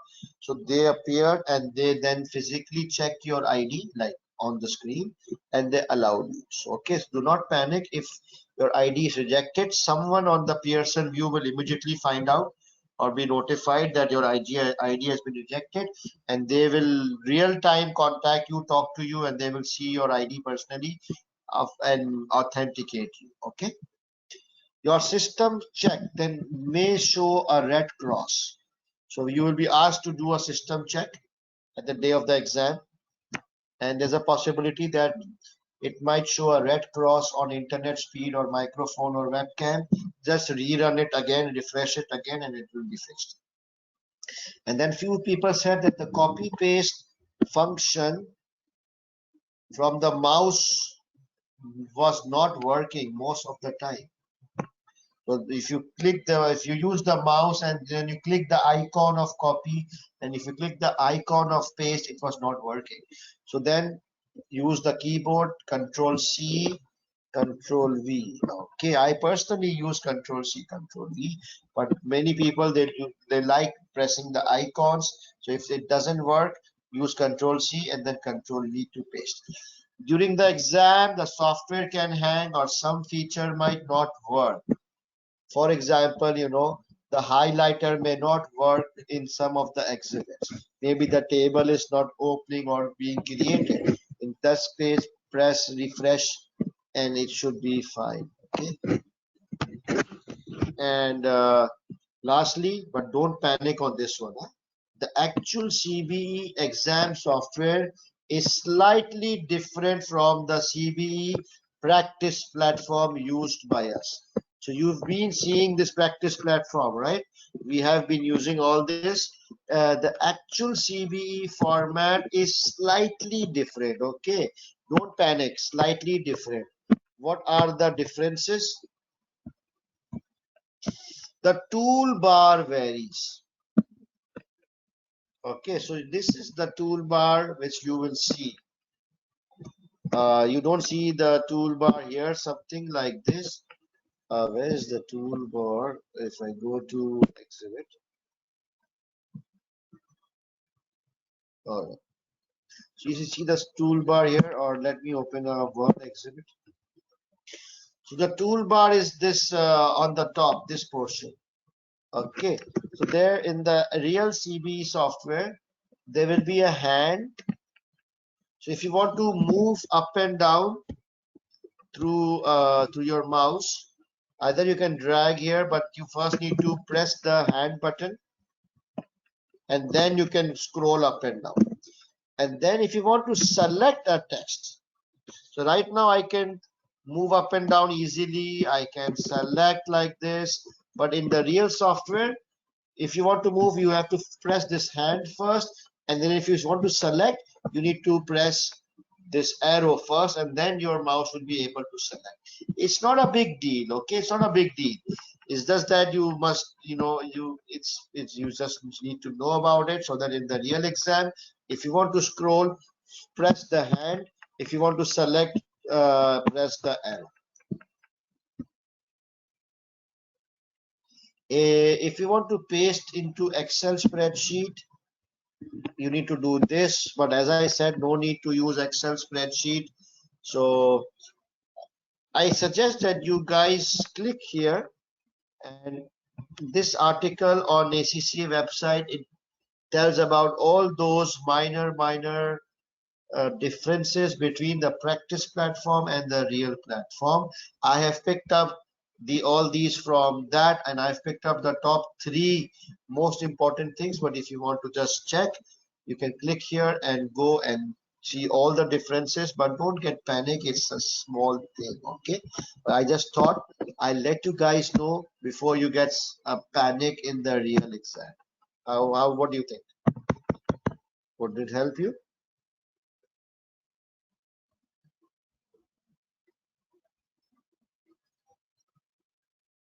We didn't use search option. Yes, fine. Refresh option. What do you want to know about refresh option? Refresh option is very simple. You go here and you press this round circle and it will refresh like this. You press refresh and the screen will load and you will be back refreshed. All right, I'm moving on. Recap. Now it's a recap. So all these techniques, I have discussed 5 main techniques in the 5 classes. So the first technique was linking with the exhibit. You will see this in detail discussed in day 1. The second technique, this was day 1, and then number of points was discussed in day 2. Because of lack of time, I'm skipping this because I want to discuss the more important things. This was discussed in day 3. This technique was discussed on day 4. You can go through this because this is all self-explanatory, and this was discussed today. Recap on the professional skills. Evaluation skills means that you must make sure that you give a balanced analysis, include both pros and cons. Analysis skills means that you investigate the reasons for variances from the exhibits. Communication skills means you give the format and keep the tone of your answer, keeping in mind the reader. Commercial acumen skill means that don't use financial or accounting terminologies, use business words. So all these 4, they don't really require uh, any significant extra effort. But skepticism skill, you have to be very careful. You have to be very conscious, very mindful. Whenever you are asked for skepticism skill, you need to adopt a negative tone. You have to say, this is not, I disagree, it's not correct, further investigate it. Okay, you adopt, if you're like, if you're identifying a weaknesses or if you are challenging someone, just be respectful, but adopt a a tone of negativity or challenging someone. We have done a question on that and a recap on the formats. We've all done this. Briefing paper and note should look like this. We have done several questions. Email will look like this. Again, a very simple thing, to, from, subject, date. Presentation slide will look like this. We just discussed everything today. A letter format will look like this. On the right top, it will be your name, your address. On the left side will be the addressee. There will be a subject, respected chairman, an opening paragraph, and then. So have a look at the report format. It's letter format. It's pretty, standard and easy. So far in all the attempts, only one time, I can imagine, only one time a letter has come in the 5 or 7 attempts so far. Press release, we have solved it in one of the questions. A business case, if you're asked to prepare a business case, it just has 3 headings. You need to talk about current situation, 1 paragraph. You define the proposed option, 1 paragraph, and then you talk about the benefits, pros and cons of the proposed option, several paragraphs depending on the marks. Okay. And there's a project initiation document which we did yesterday. There are like 10-11 items. These are the standard items which I would expect to see on a project initiation document. We did that yesterday. In case of a weakness and recommendation question, tabular format, risk and mitigation factors, tabular format. We spoke about it several times. All right, so let me look at questions.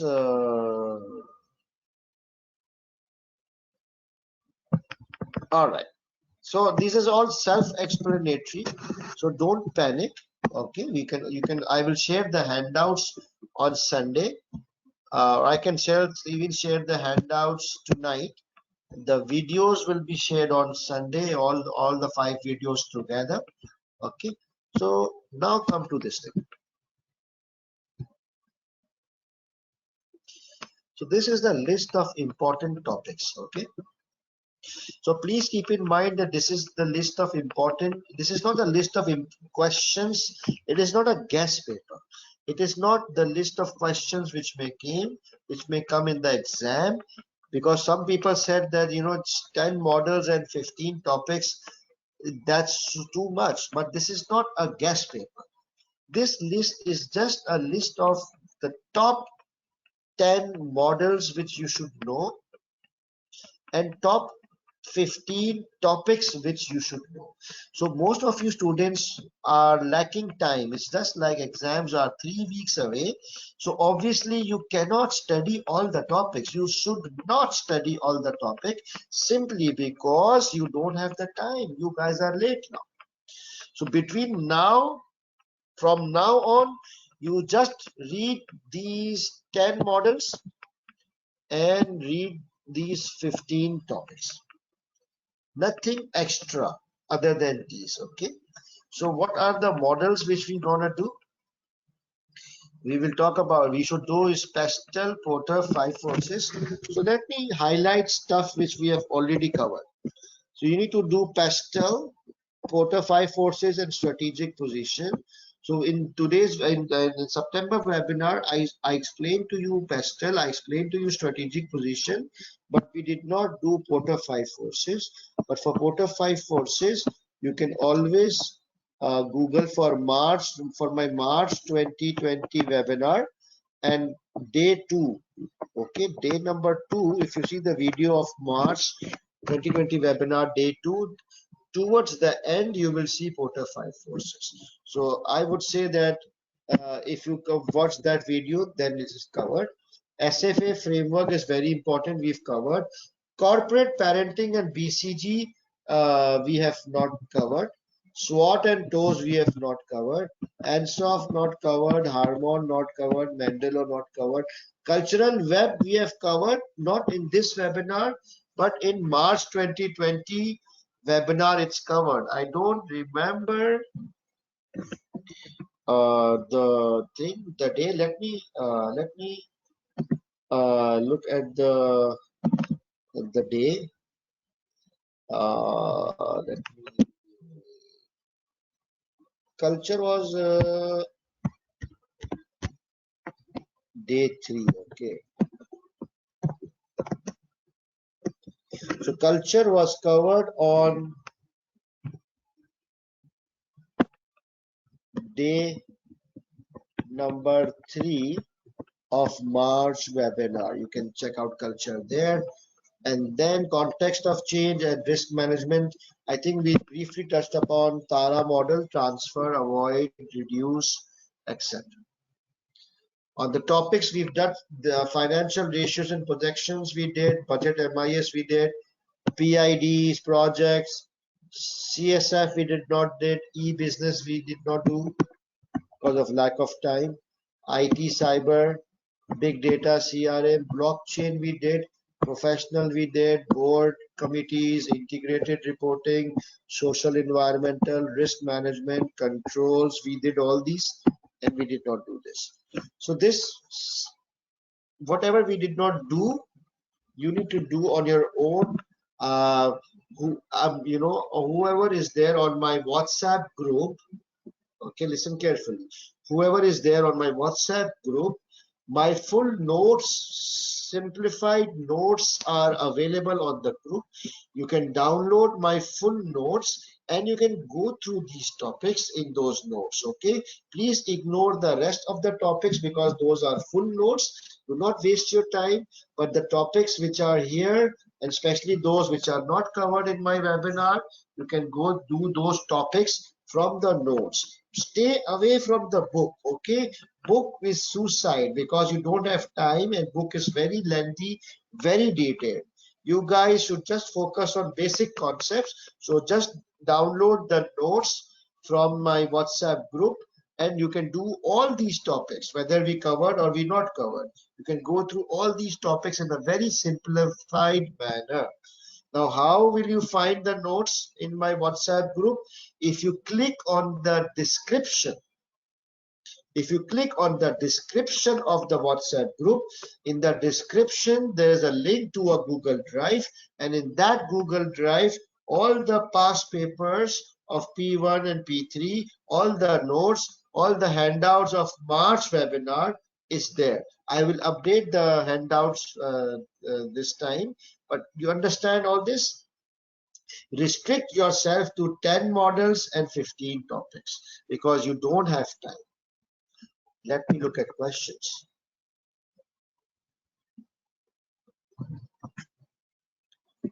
How can you join the WhatsApp group? Okay, I will give you my WhatsApp number. It's in the first slide and it's on the last slide.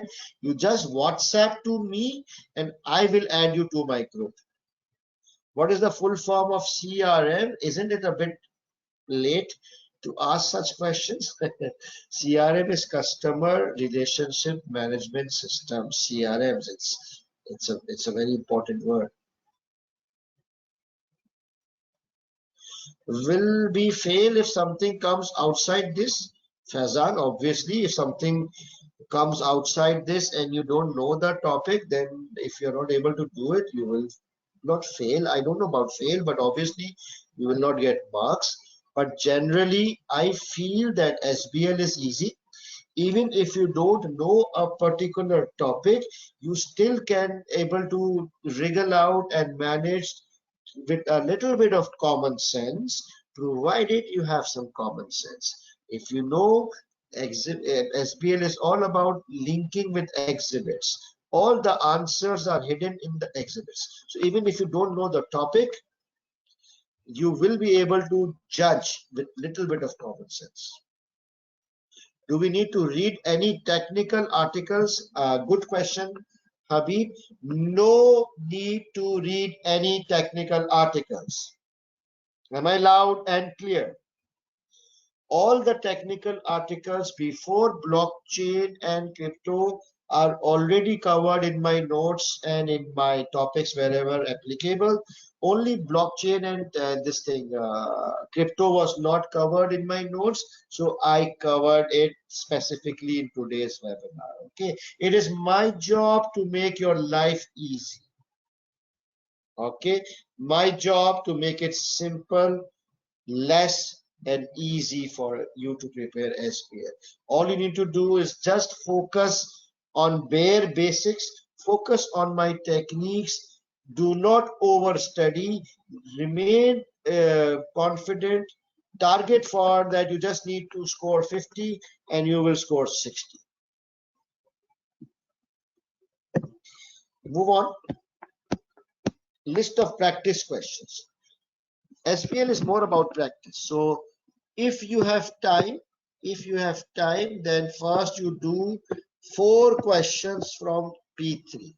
And the idea is just to give you basic concepts of some important topics, how to link your answer with the case, this and that. And if you have time, you can do 2 questions from P1. Okay, 2 questions from P1. It will give you an idea about the corporate governance type of questions, professional code of ethics, public interest, board committees, etc.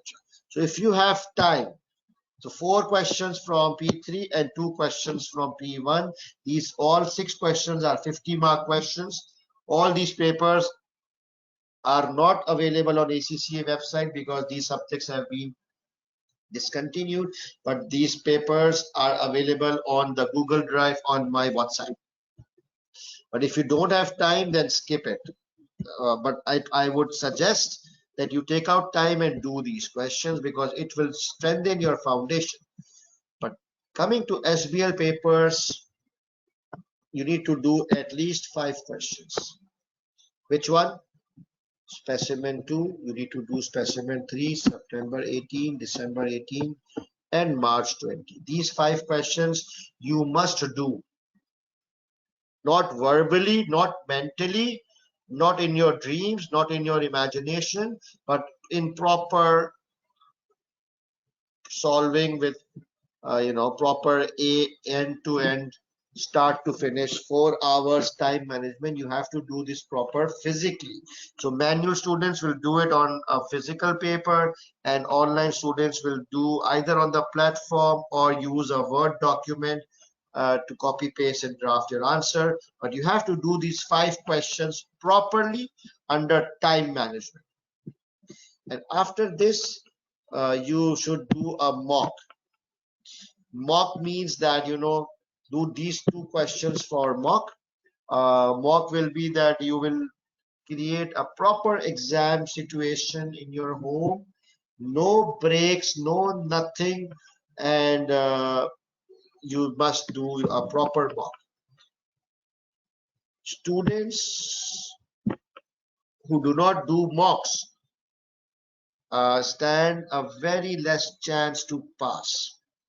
And it is my experience that those students who have given at least 2 mocks under exam condition, their chances of passing is very, very high.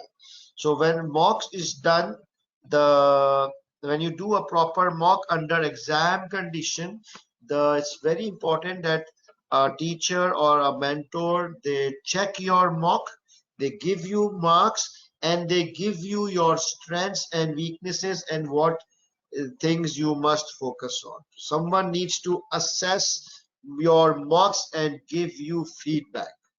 That's the purpose of a proper mock under exam condition. Okay, so those of you who have a teacher or have a mentor, you can submit their mocks to that to your mock to that teacher and get your marks and detailed feedback. Otherwise, I also offer a mock facility whereby I in my mock, it's a paid session. It's not a free session. But in my mock, I demonstrate to them 2 questions, how to solve so that they understand, and the rest 3 they do. And after that, I ask them to do these 2 questions under proper exam conditions, and they need to submit their mocks to me, and I do a very thorough assessment of the answers. I give them marks along with feedbacks so that they can work and focus on. But it will be a paid session, and I will provide details about it, the timings, the cost, and everything on the WhatsApp groups. Okay, so it's not a compulsory for you, it's an optional thing. You don't need to take mock from me, you can take mock from anyone. Make sure that that person is able to check and give you feedback. Okay. So I think this brings me to the last leg of what's the time? Okay, 10, 20, 11, 24, 6 more minutes. This brings me to the last leg. What to do in the last 3 weeks? What should be your study plan? Now, what you need to do?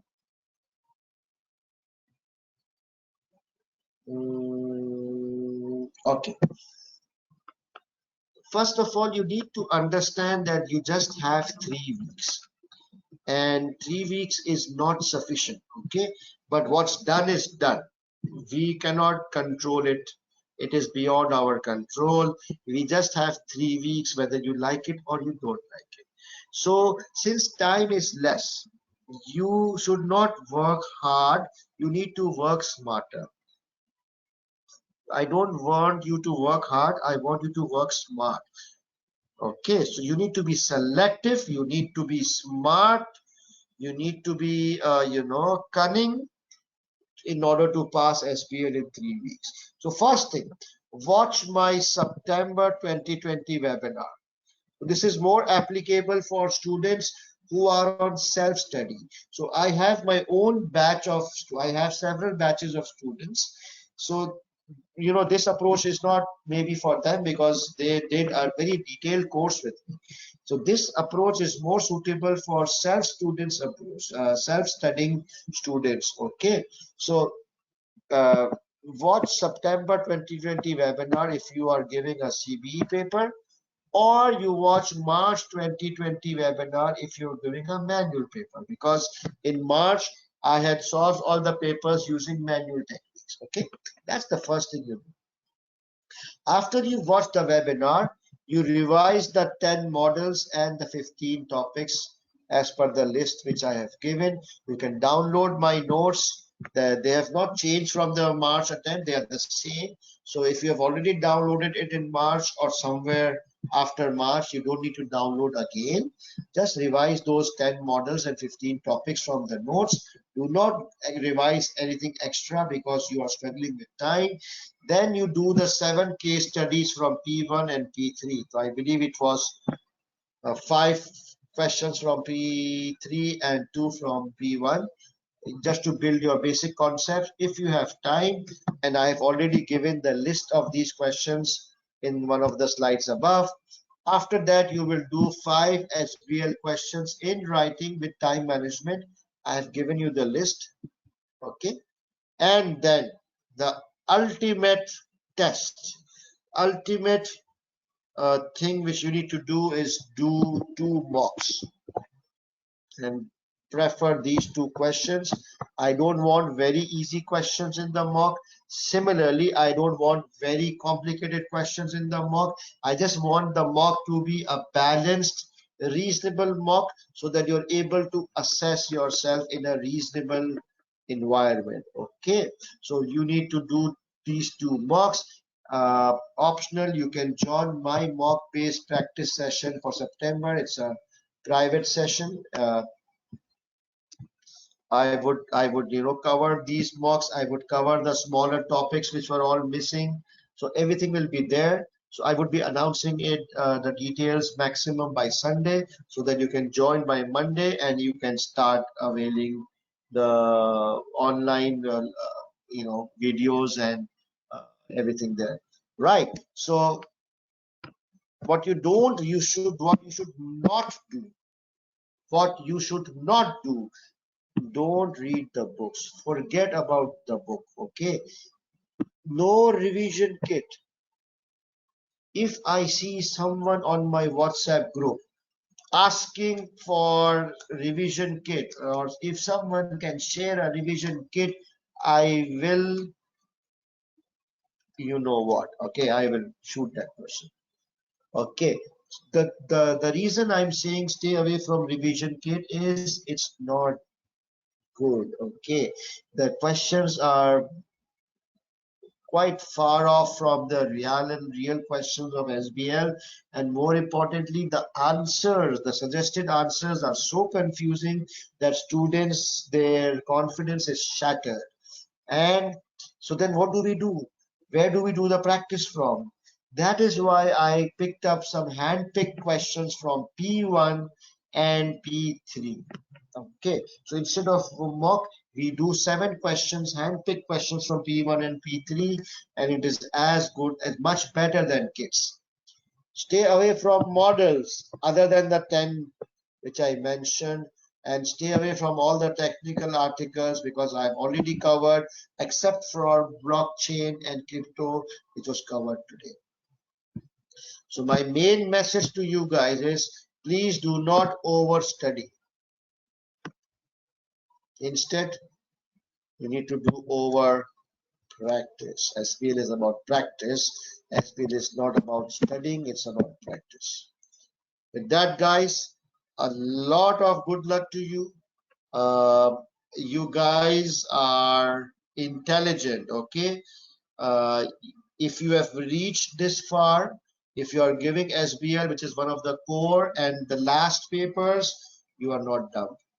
So please, just you need to be smarter, be very focused, very, very target oriented. Do not, do everything which you hear on internet.